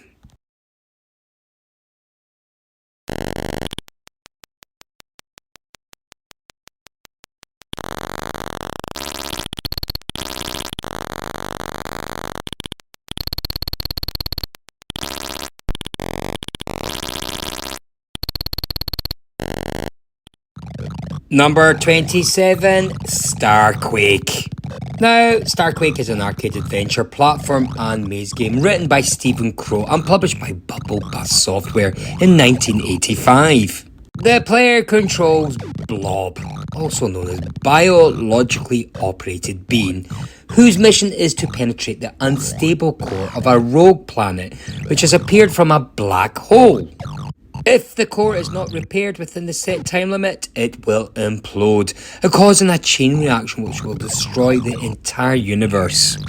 Now, the planet is inhabited by various primitive creatures, all hazardous to the touch, and the remnants of a previous civilization which provides the items needed to rebuild and stabilise the planet core.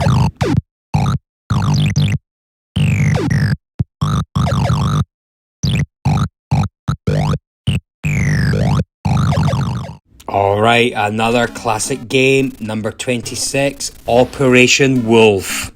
Central control to Lone Wolf. Parachute into hostile territory, locate enemy concentration camp, release captives interned there. Repeat. Okay, sorry about that. Operation Wolf is an exciting new concept in computer games in which the enemies shoot at you from the screen.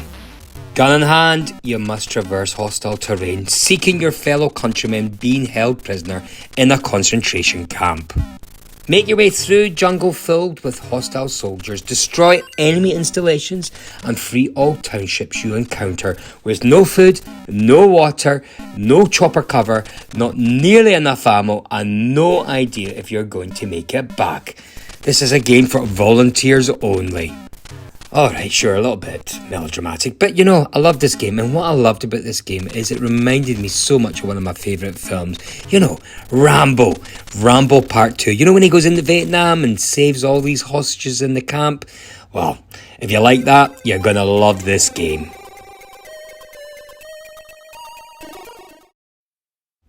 Number 25, Lords of Midnight.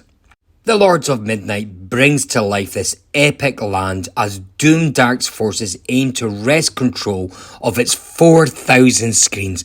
Flippin' heck, 4,000 screens. Your initial party of the task contains 4 fighters. Luxor, the Moon Prince, Morkan, who's his son, Corleith, the Fae, and Rothron the Wise, each of whom has their own characteristics. And many more lords can be recruited as the game progresses, you know, with names such as Lord Dreams, Lord Blood, and Utarg of Utarg, and so on. Now, if Luxor is killed, only Morkan remains under human control. The game can be won in 2 ways, by overthrowing the full might of Doomdark's forces, or by stealing the moon ring back from its location, a task only Morkan can attempt, meaning that the game can be played as a straight strategy title or an RPG of sorts. The Land of Midnight includes lakes, keeps, plains and forests, and you can also look in each of the 8 compass directions, meaning that the game features 32,000 views, a remarkable tally in systems of this size, don't you think?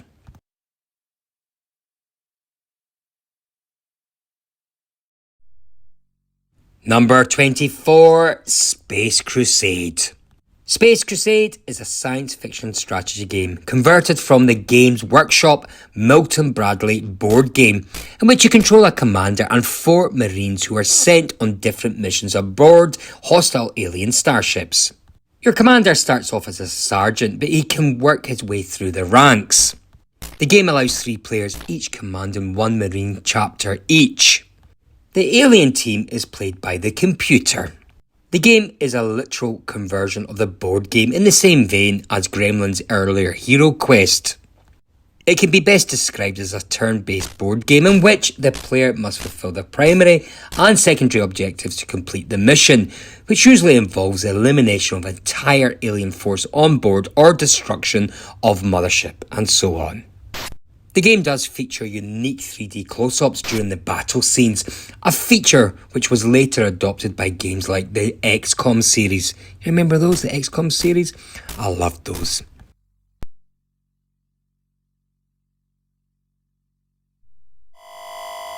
Classic. Number 23, School Days. Another one of my favourites, and a game again that I've also featured. If you're interested in the history of School Days, go and check out my video. Anyway, School Days sets you as Eric, a typical scamp of a schoolboy whose school report is due, and it's so bad that his parents can't be allowed to see it. So this means retrieving it from the headmaster's safe by obtaining every piece of the passcode from the teachers by hitting each of the shields with your catapult. Sounds easy, doesn't it? But all of this has to be done around all the rigours of a typical school day. You must go to class when the bell goes, or else it's detention. And those flipping kids, well, they'll often play around to block you. And I have to say, the game's artificial intelligence means that the events continue to unfold around you in the other rooms and corridors. An absolute original and absolute classic game this is. Highly recommend to play it. There's also been a remake of this as well. Go and check it out.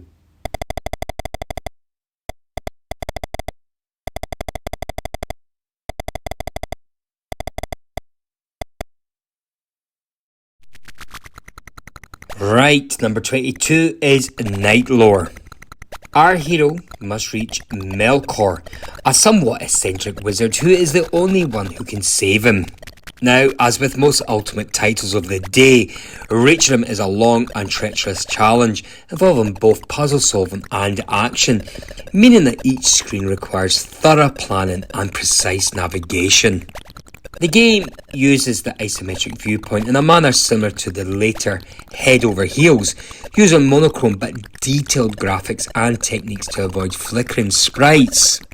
The game lasts for 40 days and nights, and at night, your character turns into a werewolf. Ultimate's individual style of eschewing straightforward instructions in favour of featureless and riddles is put to good use here, with the story detailed in a rhyming poem of sorts. Good game.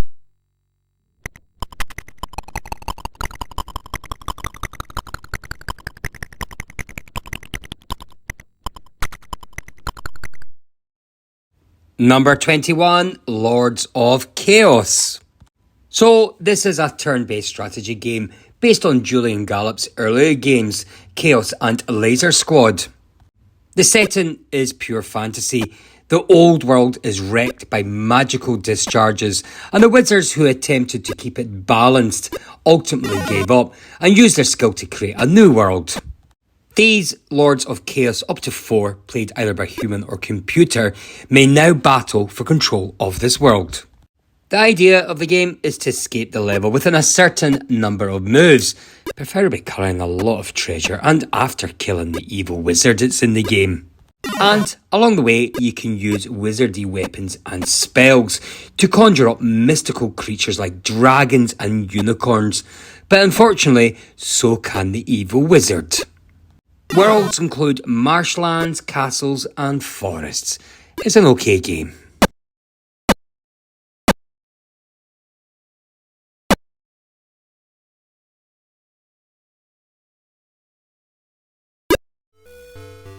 Another good game is number 20 Lemons, created by a Scottish company known as DMA based in Dundee.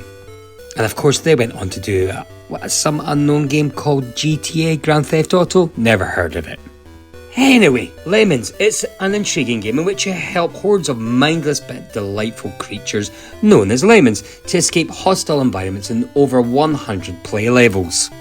Lemons drop through a trapdoor in each level, and as they are creatures of very little brain, they need all the help they can get to survive the dangers that lie within. I mean, those lemons, they are very cute, but they're also very dumb. I mean, they will mindlessly walk off cliffs, into water, hazards and traps, or they will mill around bumping into walls or other obstacles unless you help them get their act together. You can assist them by giving them certain skills and powers that will help them get through each level of the game. Once you have assigned skills to certain lemons, they can use those skills to help them and their fellow lemons cope with the dangers that surround them. Each level of the game certainly increases in difficulty with regards to the environments that the lemons must learn to navigate. And at each level, you have a different number of skills available for assignment. You have different times available for mastering that level, and you have varying numbers of lemons you must save to complete that particular level. So, a quick brain, the ability to plan ahead, and lifetime's dedication to save a lemon campaign are required to get the right lemon to perform the right action at the right time. And a forgotten blocker, a rogue miner, or a misplaced bridge could spell disaster for every lemon on the screen. So, you need to be careful.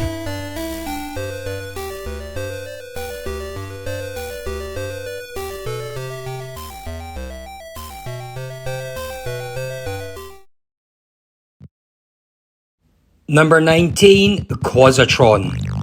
In Quasatron, the player-controlled droid Klepto attempts to destroy all the other robots in the underground citadel of Quasatron and subsequent locations. Klepto is manoeuvred across individual levels of Quasatron, which can be navigated between via a system of lifts. Levels may include floors at different heights, ramps, information points, recharge points, and patrolling robots. It is Klepto's aim to destroy all the other robots, whereupon the lighting on that level is deactivated. This can be done by damaging them with a ranged weapon, by ramming into them and or causing them to fall from a height, or by a successful grapple attempt. Each robot has a 2-character identifier, which provides information about its parts and role. X denotes a menial robot, U for utility, R for repair, B for battle, L for logic, S for security, and C for command. The number is a ranking system with lower numbers denoting better parts. 9 is a device, 8 or 7 for a drone, 6 or 5 for a robot, 4 or 3 for a droid, 2 or 1 for a cyborg. Confusing, huh? This ranking also determines a robot's security rating from Epsilon to Alpha. Security rating determines the level of access from information points. In addition are several special identifiers. To grapple another robot, Klepto must make contact with it with the grapple activated. This initiates a subgame in which both parties must light sections at the centre of a circuit board using a limited number of power supplies. Should Klepto win? Well, the player may attempt to salvage parts from the destroyed enemy, with a more dominating victory providing less damaged equipment.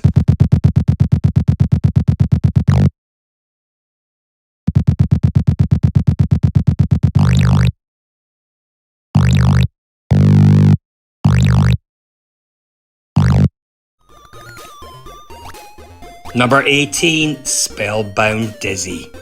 The biggest and best Dizzy game yet. Over 100 amazing screens of cartoon fun. Go scuba diving, take a wild ride underground, save the yoke folk. Troubles afoot for Dizzy in his biggest and best adventure yet. Meet Dizzy's magical chum Theo, the wizard with a plethora of powerful potions. Dozy, Dylan, Dora, Daisy and Grand Dizzy. The yoke folk are here too, and they're in hot water this time.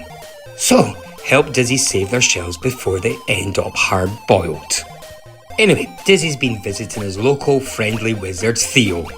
Now, Theo, who may be a dab hand in the waving of wands area, is not much cop at the filling things away neatly department, and he's left his book of really powerful spells lying around in his laboratory.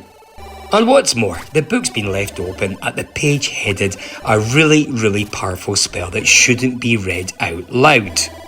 Now, whether Dizzy actually read the heading is not known, but yikes, he said the spell and it's caused a complete crazy catastrophe. Dizzy spirited all his yokefolk chums and wizard Theo into the Underworld. Flippin' heck. So, there's only one course of action open to the brave little hero. Read the spell again and spirit himself into the Underworld to save his group of pals.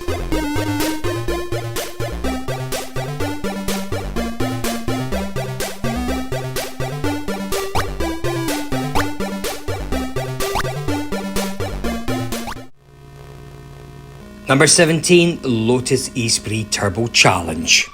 Lotus Espray Turbo Challenge is 1 or 2 player racing game that Gremlin believe is one of the fastest, smoothest and most addictive arcade style racing games of all time.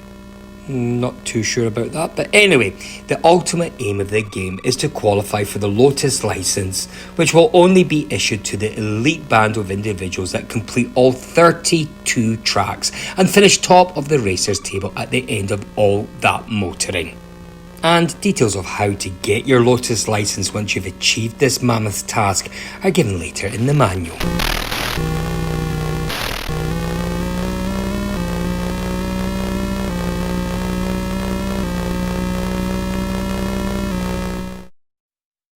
Number 16, Laser Squad.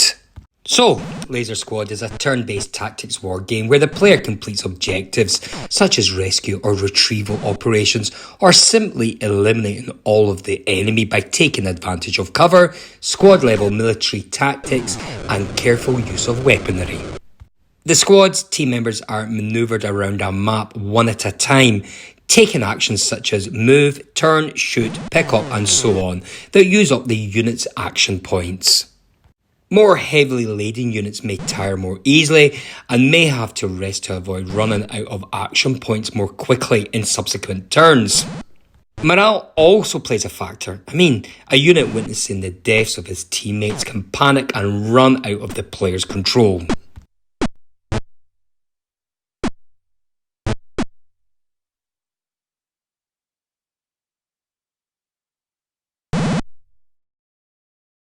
Number 15 is Mercenary, Escape from Targ. Due to an engine malfunction, your spaceship crashes on the planet Targ. And unlike your trusty vessel, you survive the crash and now have to find a way to get away from this planet. But hey, while you're at it, you might as well try get some money off your unplanned stay on Targ. Anyway, you are a mercenary, and it just so happens that the two races on the planet are at war. So why not use that to your advantage and do some favours for each race against cash? You play this game in a first-person perspective with vector graphics. There's a huge planet for you to explore, and you can walk around on it or take airborne vehicles to reach elevated locations. Let's have a little peek at the game.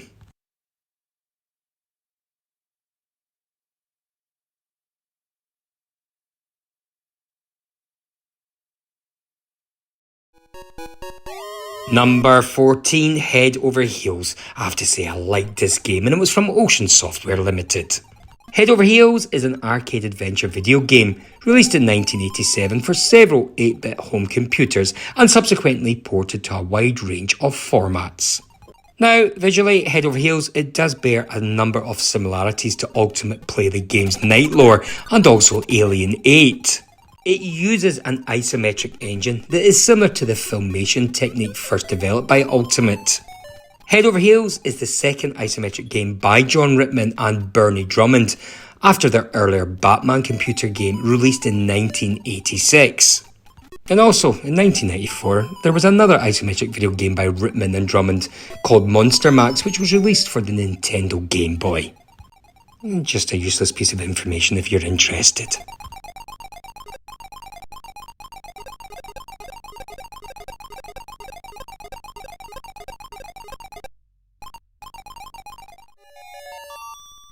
Number 13, Target Renegade.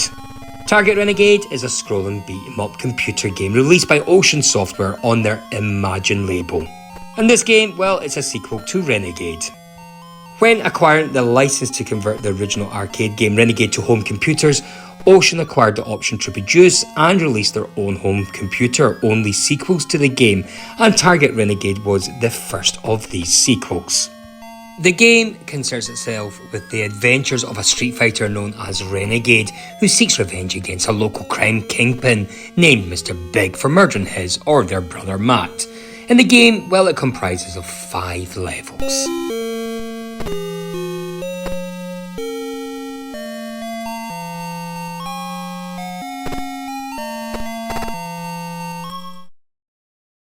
Number 12, Myth. History in the Making. And this game is a 2D platform game developed and published by British publishing house System 3. In this version of the game, the player controls a teenage boy from the 20th century who one day falls through a tear in the space-time continuum and is transported to the time of legends. There, he is rescued by a high priestess who informs him that their world is under attack by Dameron, the Dark Angel of Time, who must be destroyed if he's to have any hope of ever getting home. So, armed with an enchanted sword, he takes on Dameron and the legions of demons and monsters under his command, eventually succeeding in his mission and being returned to his own time. Now, each level is centred on a certain location, such as in Hades, an Egyptian pyramid, and ancient Greece, where the player must collect a magic orb in each to finish. Each level is based around related myths and legends. The gameplay consists of running and jumping through each level, collecting objects and weapons, fighting enemies and solving puzzles. Enemies include skeletons, demons, wraiths, mummies and Vikings. And weapons, well, they include a sword, gun, and not to forget fireballs. I like fireballs. Each level contains a mythical boss such as Medusa, Thor, and Hydra. And puzzles involve using the right object in the right location to progress, such as throwing skulls into a pit of fire to summon a monster, and using the right weapon against enemies, such as attacking a specific monster with tridents.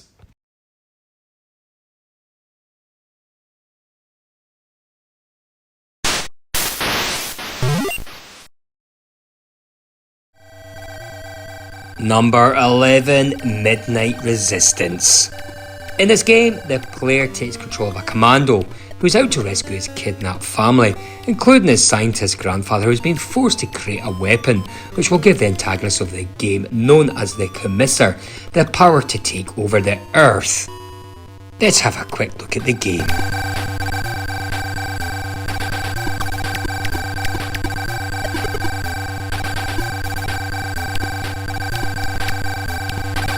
Right, yo, here we are. We're in the final top 10. I wonder what the top 10 games of all time are. Let's have a look. Right, so here we go. Number 10, Death Chase. Love this game, and I've done a game review of this game too. Fantastic game. Reminds me of Return of the Jedi. You know, that biker chase in Return of the Jedi. That's what this game's all about.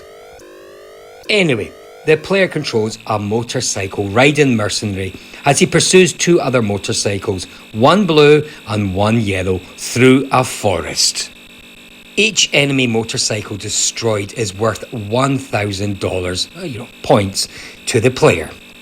And the motorcycle, well, it's equipped with forward-firing guns with which to shoot its quarry.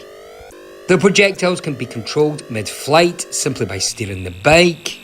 If both enemy motorcycles are destroyed, the player moves to a night version of the same level. And if both enemy motorcycles on that level are destroyed, the player moves on to a daytime level of the next stage. There are also tanks and helicopters which appear on the horizon and can be shot for bonus points too. I have to say, I love the game, and the game takes place over 8 stages, and when stage 8 is completed, the game returns to the start.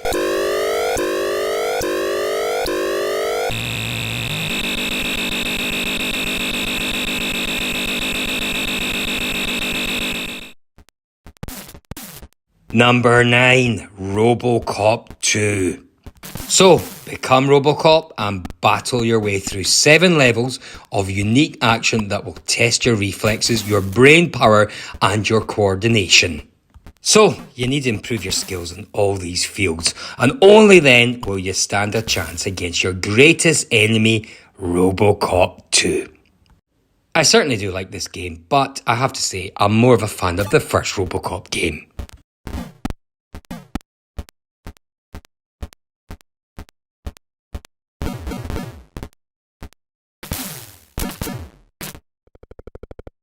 Right, number 8, Back to School. Now, the game does differ from its predecessor by an increase in the size of the play area, including a neighbouring girls' school and a number of gameplay changes. The girls' school incorporates its own new characters, including girls with hockey sticks, Haley, girlfriend of the main character Eric, and Miss Take, the headmistress. Only at break time and lunch times are the girls allowed to mingle with the boys in the central grassy playground, separated at other times by a high gate. The opening and closing of the gate is controlled by the school caretaker Albert, again a new character to the game. It is also possible for Eric to sneak over the gate into the girls' school during lesson times, either using the bicycle after completing the challenge of finding its locks combination and then performing a tricky manoeuvre on it, and by watering the flower beside the gate and then jumping on it, or by kissing Haley through the gate. When the girls and boys are allowed to mingle, and when Eric gains access to the girls' school, he can kiss Haley, who will then agree to do 1,000 of his lines for him. And this reduction method can be used up to 6 times before Haley refuses to help Eric anymore. Elements added in Back to School include stink bombs, used to trigger the opening of windows, water pistols, mice that can be released into the girls' school causing widespread panic, and sherry, which can be squirted into cups and used to intoxicate teachers by splashing it on them with the correct timing. Great stuff, and a great game, I have to say.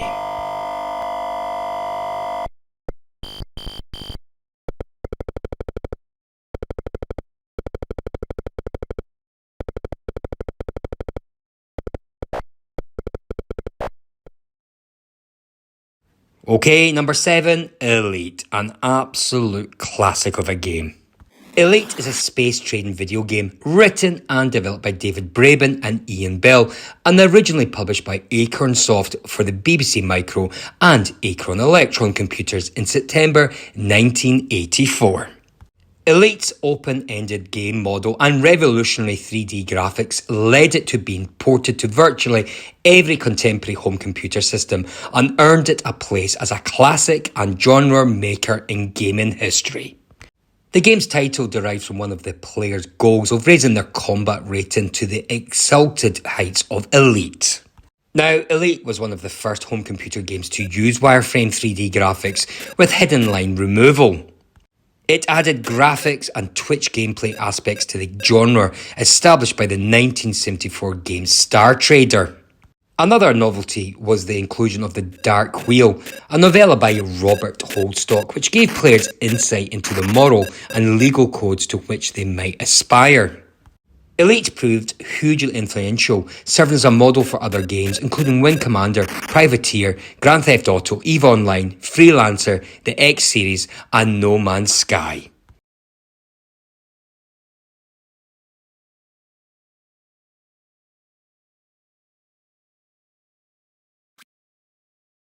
Okay, here we go, number 6, an absolute brilliant game, Manic Miner, and I have to say I would have that in my top 5 easily. So, you play the role of Miner Willie, a bold explorer and adventurer. He discovers a network of underground caverns used by an advanced but now extinct civilization and realises that the mines contain lucrative metal ores. Through 20 caverns, Willie must collect all treasures before the time runs out, watching out for the nasty guardians, the obstacles, long falls, quicksands and all elements to be found in a classic platform game. The game is linear and each room's exit only becomes available once all the items have been collected. And close contact with an enemy or stationary hazard or falling a great distance causes the player to lose a life and restart the level.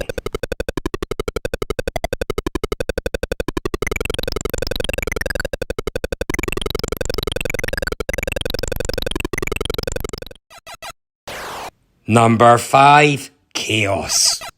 In the game Chaos, players take the role of wizards who vie with one another to win the game. The aim of the game is to be the last wizard standing by destroying all other wizards. The game allows for anything between 2 and 8 wizards, any of whom can be human or computer controlled. The level of the computer controlled wizards must be selected, ranging from 1 to 8. Higher levels improve the computer wizard's combat statistics, but does not improve their artificial intelligence. Computer-controlled wizards do not cooperate, they will attempt to kill each other as well as the human players. Chaos is a turn-based game. Each turn, every player in order selects and casts a spell, then moves their wizard and any summoned creatures.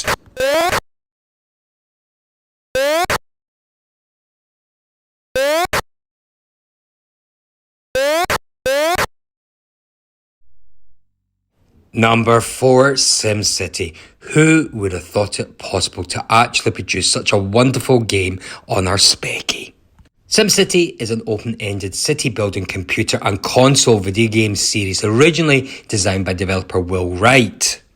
It is published by Maxis, now a division of Electronic Arts, and the game was first published in 1989 as SimCity, and it has spawned several different editions sold worldwide. The ongoing success of SimCity has sparked the release of many other spin-offs, such as including SimCity 2000, The Sims, which is one of the best-selling computer games, I have to say. Anyway, in SimCity, the player is given the task of founding and developing a city, while maintaining the happiness of the citizens and keeping a stable budget. The player must define development zones, each having limits on the kind of development that can occur there. Development of the zones is not performed directly by the player, but happens when certain conditions are met, such as power supply, adequate transport links, or acceptable tax level. The residential zones in green provide housing for Sims, the commercial zones in blue provide shops and offices, and the industrial zones in yellow provide factories, laboratories, and farms.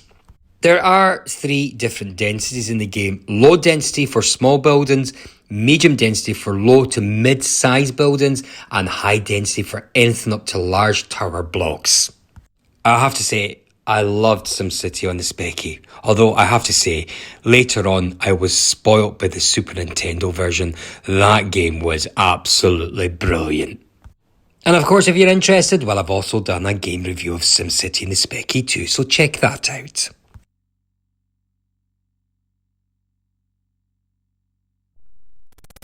And another game I've done a review was R-Type, which is at number 3.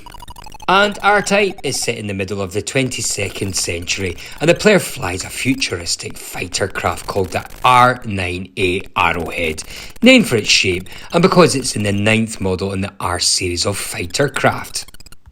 Anyway, the mission is to blast off and strike the evil Bido Empire. The R in the series title originally stood for Ray, as in the ray of light. It was a reference to the many different types of ray-like weapons in the first R-Type. For me, R-Type is an absolute brilliant game in the Speccy. It's certainly pushing the hardware. I mean, this is only a little computer at the end of the day, and it's competing against an arcade version of the game. But this, it is a reasonably good conversion of that arcade game.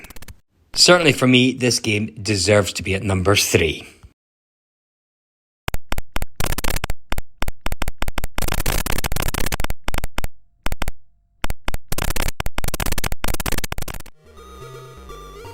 Right, here we go, number 2, and that game is Rainbow Islands. Following the events of Bubble Bobble, Bubby and Bobby set out to defeat the Dark Shadow and rescuing the Rainbow Islands. And the Dark Shadow is the entity responsible for the events in Bubble Bobble. The game is set on a chain of 10 islands, each one with a different theme. Each island provides 4 rounds of gameplay, and once these are complete, the player moves to the next island in the chain. And in each round, the player must get to the top before the sea level rises and kills them.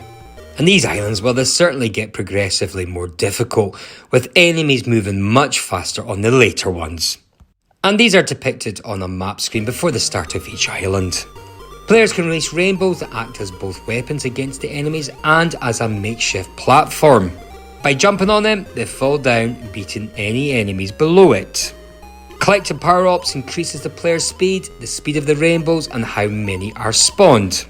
And if players take too long in a level, water will start to rise up from the bottom of the stage. One of the features which sets this game apart from many others, and that has no doubt been responsible for other games' popularity, is its hidden depths. While initially appearing to be quite a simple game, Rainbow Islands in fact has a vast number of secrets for the player to discover, including secret levels, secret power-ups and riddles. Because of these elements, completing the game properly requires a large amount of dedication from the player.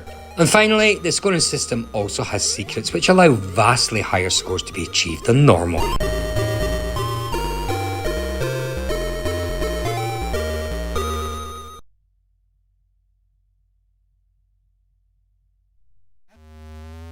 Here we go, number 1, and that game goes to Chase HQ. As an undercover agent of Chase headquarters, your job is to patrol the streets and track down 5 criminals. You are given a mission briefing before you start, which gives information on the suspect and what car they are driving. Then you drive across the city without crashing into other cars and catch up with the criminal's car. To arrest the suspects, you must keep pumping into their car until it is no longer functional. And you have to do this under a strict time limit too. Now, you can't afford to crash into cars or buildings, or you'll just waste time getting on the road again. However, once you've caught up with your suspect, you are given more time. Your car is also equipped with turbo boosts, which you can use to gain extra speed if you are way behind the criminal. And each arrest is based on a suspicion. So there you go, that was Chase HQ, voted by the readers as the number 1 game.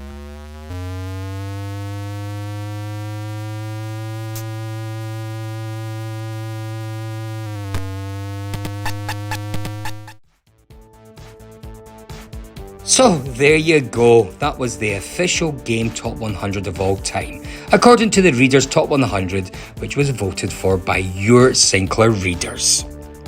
Again, shout in the comments if we've missed any of your favourites, and please tell me what was your favourite Spectrum game. I mean, there was 3,635 games released on the Speccy, so I wouldn't be too surprised if you mentioned a game that was not included in this list.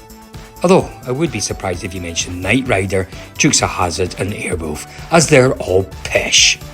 Anyway, thank you so much for watching this lengthy video, it's much appreciated, and it certainly took some time pulling this all together. So, until the next time, stay tuned and I'll see you all soon. Bye bye.